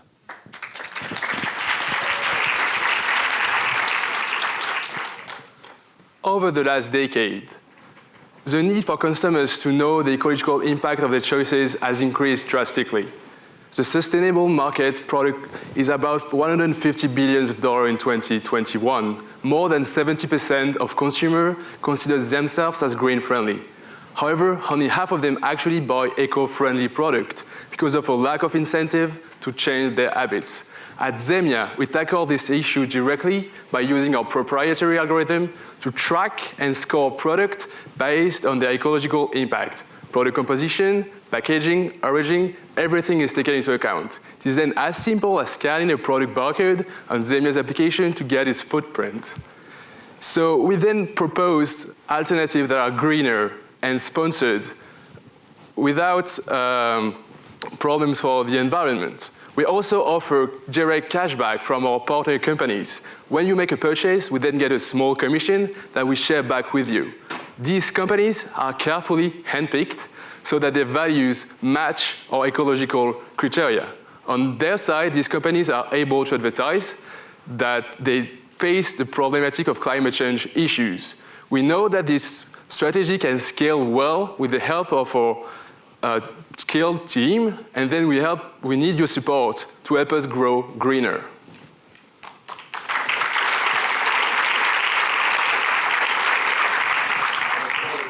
One last time for the night. Let's move into Q&A, and let's start with Nick. Yeah, so question. So the user would download an app, like such as myself, and I'm in a grocery store and scan. Exactly. You can scan the product, it gives you a score. If the score is bad, we offer you alternatives, which are sponsored, so that you can buy this product instead. So the number of people that actually want to do that first, do you find that to be very niche? And are you going to do a significant, very niche model of individuals that care about that? Or? Exactly. You have early adopters, which are the green people, which are really wanting to share this need to their other friends, and that's where the incentive comes from, the cashback. So these early adopters will just share this idea to their friends, and their friend will adopt it because of the cashback, and then everything will work out well. And have you thought about actually flipping it and then selling this product to the CPG companies themselves and implement a Zemia score, or they might think about different packaging in their production process or the materials that they use within their goods? Or primarily you're looking at it from a consumer standpoint? So we wanted to go from a consumer standpoint because we can also gather data from these consumers that will help us build our model better. But it's also possible to integrate directly these scores on the packaging. A lot of companies actually do that for nutritional scores, for example. And we can expect them to do this for ecological scores in the future. And just last question before I pass it on. What's the difficulty to upload all of the products? Are you going to focus on food first, I assume, right? Yeah, food is the easiest. How do you, what number, I think you said you were at select partners, how difficult is it to get as many products on the platform as possible? Is it a a bandwidth issue? Do you have the technology to do that? So it's quite easy to have a lot of product because of like open data, such as open food facts, and every product has to say which components are in it. And this is also already a good start to give us a score. So we can have a really good base, and then the user data can help us improve that. Oh, sorry, one last question. So who's on your team from like a technology perspective to determine like these scores so that that consumer can actually trust the score that's given or the recommendation? So basically, we're trying to get from score that already exists, called EcoScore. It's an article created in the year 2000s. It's actually really a consensus in the community of. Okay. So we're basing our algorithm onto these scores to create something that will probably work in every country. Who's your initial target population? And also, how do you think about that population versus some of the existing curated marketplaces of these type of sort of climate? So our initial target is obviously the companies that are already green and that have already labels, and the consumers that are already early adopters of green products. So this is usually organic companies, so we could try to target Whole Foods companies that sell at Whole Foods as well as the consumers, and why not integrate directly our scoring into the Amazon marketplace so that they can already have the scoring and sold by that. All right, great. Thank you, Arnaud. Thank you so much. And this was our last pitch of the night, and we hope that you were kind of blown away by the amount of innovation, creativity, and talent on this stage. We are now going to transition to the most nerve-wracking part of the competition tonight. Over to you, Tierno. Thank you. All right, it's time to vote. If you're in the audience, please go ahead and scan the QR code and vote for your favorite pitch of the night. If you are watching on the live stream, if you haven't already, there is a voting link on the landing page. Please click that link and vote for your favorite pitch. Thank you. Thanks. Next up, while the judges deliberate, we'll hear from Francesco Benedetti, who we mentioned his company Osmosis won the grand prize of $100,000 at launch back in May. Francesco is CEO and co-founder of Osmosis and a 2021 Activate Fellow. He earned his PhD in chemical engineering from the University of Bologna in Italy and worked as a postdoctoral associate at MIT. Benedetti received a 2019-2020 MIT Energy Fellowship and was an NSF I-Corps Entrepreneurial Lead in 2021. He is also co-founder of Fail, Inspiring Resilience, a platform where exceptional people share unfiltered stories to make failure less intimidating and boost creativity and risk-taking. In his free time, Benedetti enjoys live music, playing his keyboards, especially when together with his band, cooking pasta, playing basketball, and building communities. And now we'll turn it over to Francesco.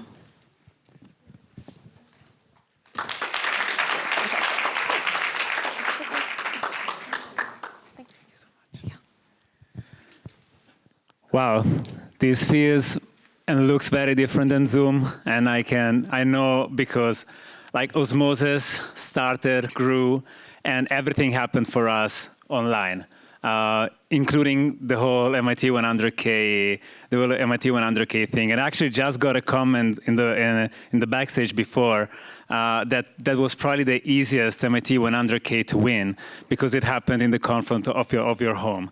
So today I was challenged to actually speak a little bit about our story and tell it, in a place where we see each other 3D. So our story. You probably already know a little bit how it ends. That was kind of the introduction. But I really value the process of things, and I would like to take you how we got to the point that we actually won the MIT 100K, and it was an incredible journey, so I would love to share that with you. So starting from our team. So this is us. Picture us 1 year ago. We've been working very actively for 3-4 years on this technology, and I'll tell you a little bit more about that later. But so I'm a postdoctoral associate at MIT at the time. Holden just graduated in chemistry from Stanford. Catherine, she's a PhD student in material science at MIT, and Zach is a professor in chemical engineering at MIT. And just to bring everybody up to speed, we've been working on technologies that can transform the way molecular and chemical separations are performed. And this is an incredible problem to be working on because the cost of unmixing molecules to deliver value to customers in the chemical, petrochemical, and energy industry is huge. We're talking about a huge cost in terms of energy consumption, carbon emissions, and this is because we still rely on century-old technologies to perform these separations that are critical to enable this infrastructure. Technologies like those that you can see in this slide. Usually they operate as thermal processes or use toxic solvents. We wanted to change that. And our mission was to eliminate energy waste with efficient separation technologies, in particular membrane technologies, reducing production costs for our customers, and CO2 emissions for their environments. There's no way a company like us can succeed if we don't deliver both on these parameters. So we really approach this problem by changing the way these separations are performed by using filters, by using membrane technologies. And filters and membranes already solved a lot of the problems that we have every day, for instance, making coffee in the morning. But the more we move to the left of this slide, the more molecules become smaller and challenges bigger. And there's an unmet need in the gas separation space, in particular, separating the smallest gas molecules from one another. And when membrane technologies pack, our ladder polymer, our patented innovation, is manufactured into membranes, we generate porosities like that one that resemble the dimension of gas molecules, and we can really amplify the differences between the smallest molecules really delivering value. And we're extremely excited because we can target a 10 billion and growing market in the chemical, petrochemical industry and separation industry. And we can also embrace the energy transition wherever it goes, as long as gas molecules are involved. We can start by increasing sustainability of existing energy infrastructures. In particular, we can target traditional and renewable natural gas upgrading. We can then go through decarbonization, which is a transition towards carbon capture powered by oxy-fuel combustion, and eventually enable a carbon-free energy solutions, like for instance hydrogen, where increasingly separations are a bottleneck to make this energy vector succeeding, clean energy vector succeeding. So actually, it's too early. So basically what happened, we decided, okay, after working so long with this technology, it's time to think beyond that. We have a great value proposition. Probably we need to think beyond and maybe scale this and bring it outside. So we say, okay, let's leverage all the infrastructure at MIT. And of course, let's apply for the MIT 100K pitch competition. It was exactly 1 year ago, picture us. And we say, okay, it's time to submit this. So we start working on the script, and especially we need to fit the 90-second target of the pitch. And everybody who has been in this stage tonight and before knows how terrifying is this guy that you don't see here. But here there's a timer and tells you, whatever the seconds is there, it's terrifying. So we had to work with that. We managed to get to something that we liked. We submit, we wait a couple of weeks, and then we get this email. And this email is on November 16th, so exactly 1 year ago, basically, says, okay, thank you for applying, but unfortunately your pitch was not selected to continue to the finals. And when you have one data point to validate your idea, because it's the first time that you check what's beyond research, how things are going, that hurts. It's heavy. I think, okay, so what can we do about it? But we started thinking, and there was this very nice, encouraging sentence that goes like, okay, we encourage you to continue your entrepreneurship journey. And we actually took it pretty seriously. But the same day, very interesting, we got also this email, and Stuart Levinson was one of our judges, and he actually liked the pitch, so I don't know where the other judges are. One day we should probably talk. But he said, your product seems amazing. Your are the kinds of innovations I get very excited about. And we connect. That gives actually a lot of energy back, and we say, okay, let's move forward. This is not the end. Let's watch the pitch competition from home. We're going to learn something. And we start working on a lot of things. We start working with Stuart. We start working with a lot of other mentors, and there's a slide for it later. But anyway, at this point, we applied for the pitch. We didn't get it. We get to the point that we apply again for Accelerate, and now there's an improvement. Actually, we made it to the 10 companies that are pitching. Great mistake. I thought that we didn't need visual aid, completely messed up. And in fact, we didn't get to the 3 companies that actually won something, and didn't even get the audience award. So great, we did a little better, but still didn't get Accelerate. So there's still another opportunity, but in the meantime, we're also working on other things. So literally, we were looking online, and everything that had an apply button, we were applying because we needed to, find a way to validate our ideas. But jokes aside, Activate is an incredible program. We were applying for Activate. It's an entrepreneurial fellowships. They provide innovators that have a technical background in the scientific space, and provide them with 2 years of salary plus $100,000 of a non-dilutive grant that is recoverable. It was a great opportunity, and in order to get there, also working towards that, we started really looking how we can make our progress our company better.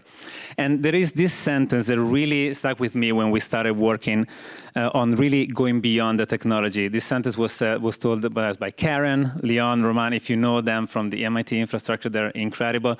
And they told us, make sure you're not building a product that solves a problem that nobody has. And this, for most of you, sounds like very intuitive. For people like me with a background in technology and science, we are in love with the technology. We don't think about what's out there. We think we have a great technology, we're going to change the world. That's how people with, my mindset thinks like. So we had to change completely our mind and say, okay, look, one step back, we have features, let's translate them into value. And to do something like that, let's enroll in programs like, the NSF I-Corp, National Science Foundation, incredible program. We interview more than 100 customers. We start learning about how they think. We start learning about go-to-market strategy, revenue streams, value creation, and all that. And it's an incredible experience. And on top of that, we really engage with all of these programs. I mentioned already some of them, but with Cleantech Open, we won also this, the Northeast chapter, really just a couple of weeks ago. The engine also has a blueprint program. It's incredible. Climate Tech and Energy Prize, amazing. And MIT 100K, of course. And all of these people, they played a role. They engaged with us. They helped us where we were lacking the expertise at the beginning, improving really how we were talking about our company, how we were presenting it. And I'm really grateful to each of them. And I encourage everybody to engage with some of the mentors like these ones, because it's in Boston, there's really an incredible infrastructure for them. So fast forward, the last 10 days of May for us were incredible. We're talking about last May. We finished the I-Corp program, so now we know better how to talk about customers and value creation. We actually, again, apply for the MIT launch. I present, Catherine and Holden reply to all the questions, they kill it, and we happen to win. And it was an incredible feeling. And finally, after working so hard on making this company something beyond the research project, we had some validation, and it was a beautiful day. The same week, Activate announces that we got the Activate Fellowship. So now we were fully loaded, and we could do a lot of things. We could change the world and move forward. So it was time to start the company. And that's actually what really triggered us to say we need to go full time and start. And also that created something very important for us to leverage, which was a sense of urgency around our company, because now we had a lot of attention, and it was really the right time to start thinking about are we going to fundraise? Are we going to make it happen? It was the perfect time, and people were interested in what we were doing. So we really enjoyed that process, and we talked to more than 60 investors throughout the summer, which is an incredible experience. I recommend it to everybody, and learned really a lot. How this story ended, 2 weeks ago, we actually closed our pre-seed round. It was a $3 million pre-seed round led by the Engine and with other incredible partners. You know the Engine. It's a VC launched by MIT, and they invest on really breakthrough, tough technology, and also first-time employees like me, first-time entrepreneurs like me. And the Fine Structure Ventures is the venture arm of Fidelity. They also invest in scientific breakthrough. Orbia Ventures, we met them through the MIT Deshpande Center. Little Green Bamboo, we met them through the Accelerate program. So really the MIT 100K really helped so much. And really made a huge difference for us. So this is basically where we are now. We're now building, using these resources to build industrial prototype modules, membrane modules. We're gonna use them to sign MOUs with customers, raise our second round, and eventually get to customer pilots, and finally revenue by 2025, 2026. This is tough text. It takes a little bit of time to get to having a product that you can actually sell and move into the market. This is us now. Finally, we don't look like a Zoom picture anymore, but we look a little bit intimidating. I swear there are pictures in which we smile, and I had one, but I lost the slide, so you would not see that, but I hope I can certify that we don't bite. Yes, and it's incredible. We are actually now hiring and growing our team. We're hiring a polymer chemist, membrane scientist, chemical engineers, process engineers, chemistry co-op, and we also had the pleasure last summer to work with two of MBAs, Oscar and Alexandra. I don't know if your guys are here, but they were incredible. They started their MBA at MIT at Sloan, so it's incredible. Please, we're looking for motivated people that share our vision and want to join us, so please reach out, and I hope you could relate a little bit to this story, especially if you applied for the pitch tonight and you didn't make it to this stage today, because that's what happened to me last year. And today I'm very grateful and very excited to be sharing with you this story and the fact that things actually happened, and it was great eventually. So hopefully this is just the beginning. We're launched for the future, and thank you so much for listening, and congratulations to all the people that pitched tonight. It's really terrifying up here. Thank you so much. Have a great night. Thank you so much, Francesco. It came to our attention that the QR code for voting was not working for some people. So two things. You can type this bit.ly link into your phone right now and you'll be able to vote. Or second, you can check your inbox and we sent you an email through Sloan Groups with the link so you can vote for your favorite pitch. So we'll keep it open for another, call it 2 minutes, and then we'll close voting and determine the audience choice winner. Thank you.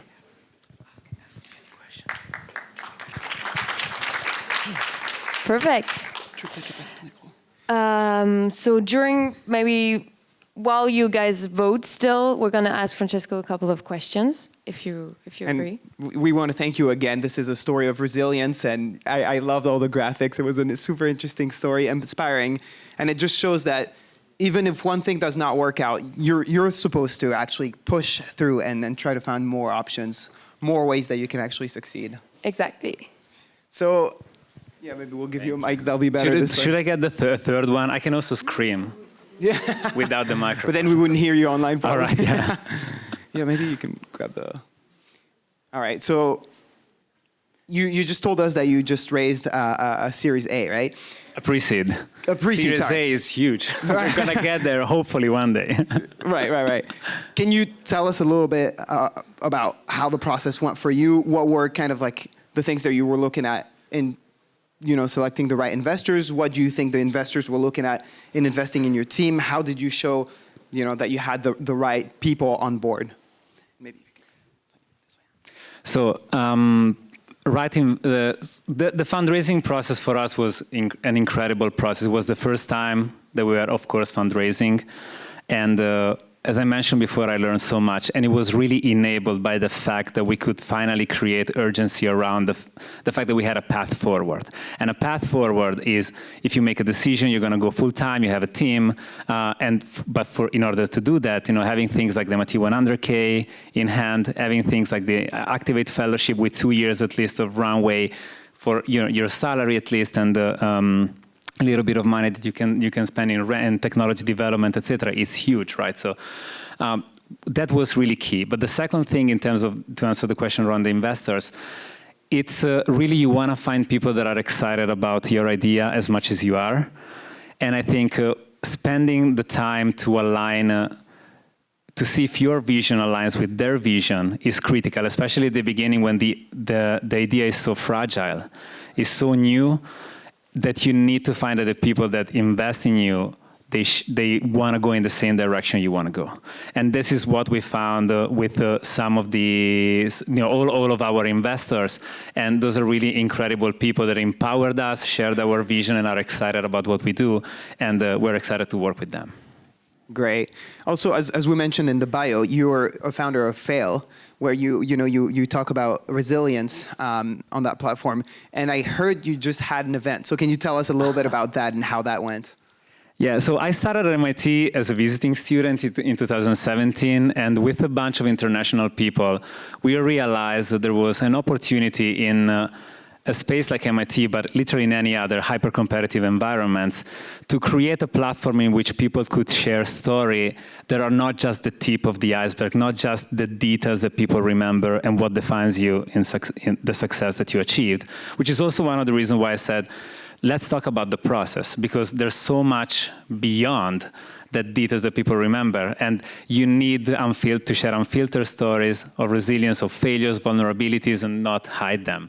And I think really that platform serves as improving psychological safety, resilience, and mental health in people. We invite speakers to talk about their stories. And this is an incredible thing that we started in 2018. Hopefully it's scaling already. It's already in India, South America, Europe.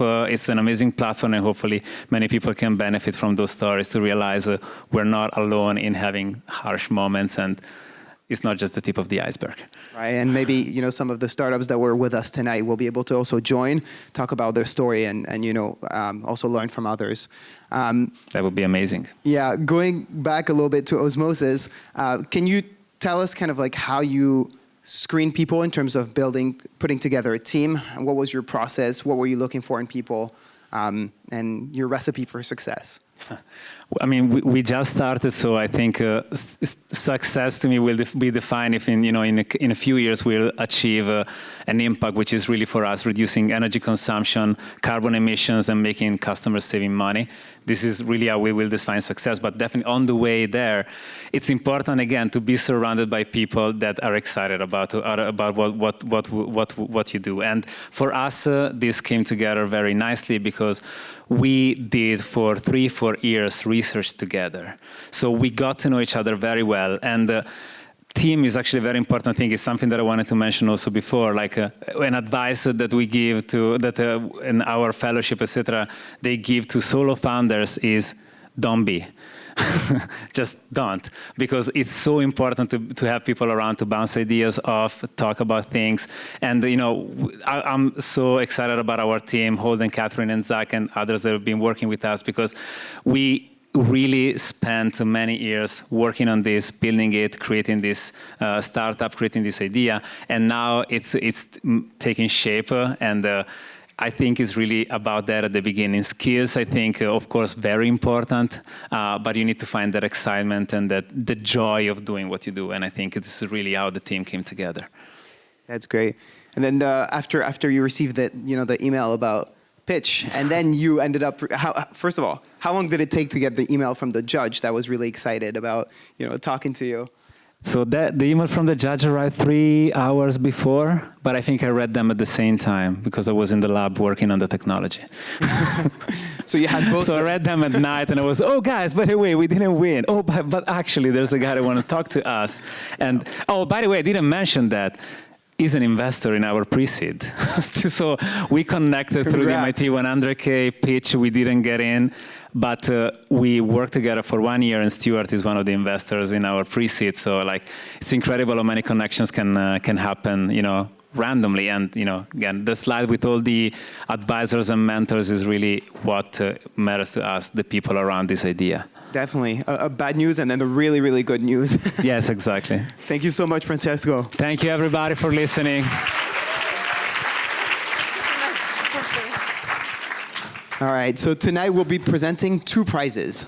The first one is the Audience Choice Award winner, which you have just selected and will receive $2,000.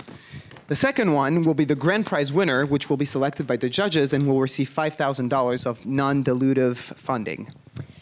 The 100K entrepreneurship competition is driven by student initiative, and as you clearly saw tonight, a lot of passion. Thank you all for coming tonight, and for spending this evening with us. We truly appreciate it, and it was a pleasure for us to be here. I want to turn it back to the managing directors of the MIT 100K to announce this year's winner and close this very special evening. Thank you. Thank you so much, Apolline and Leo, for helping us host this year's 100K. And thank you so much to our competitors for showing us all the amazing work you've been doing. We'd also like to once again thank our sponsors, Akamai, Akamai, Goodwin, Morgan Lewis, Wolf Greenfield, and Mintz. And now to announce our winners. So first up is the Audience Choice Award winner, who will be winning $2,000. And the Audience Choice Award winner is Motion.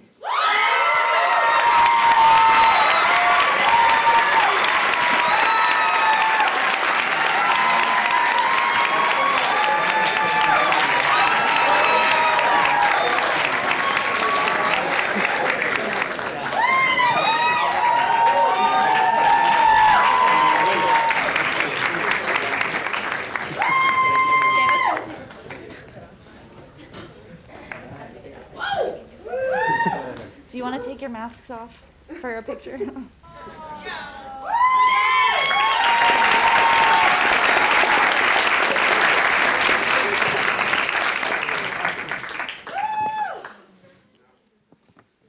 Congratulations, Motion. And now, time to announce our grand prize winner.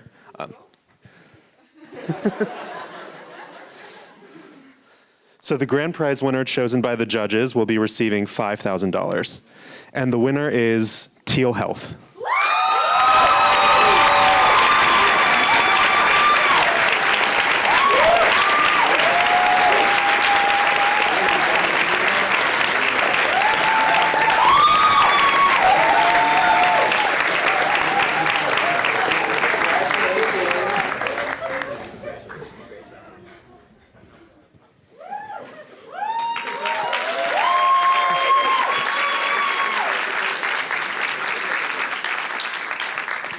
So before you all head back up, we just wanted to hand it back over to the judges, and Dulce can kind of tell you why they chose you guys.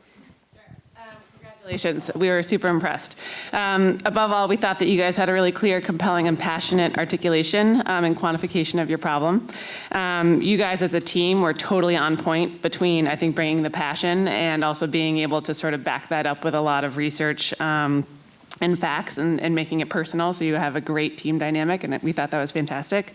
You had tested pieces of your value proposition as well as thought really carefully about your go-to-market and how you're going to build your product and validated pieces of that, which we also thought was excellent. This market size is unbelievable, 1 in 5 women. That was something that I think blew us away. Also, the fact that it's a market that's struggling, I think, is a big piece of this. And we also thought that your revenue model and your growth pathway was really compelling in terms of the way that you could sort of expand your market and sort of the horizon of your technology. So great job.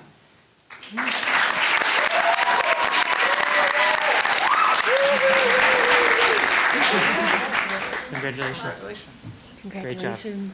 Congratulations. Thank you. Thanks.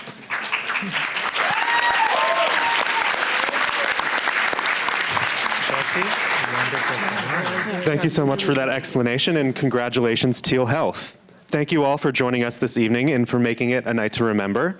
Thank you to our sponsors, our judges, our hosts, Francesco, and most importantly, to our competitors. Have a good night.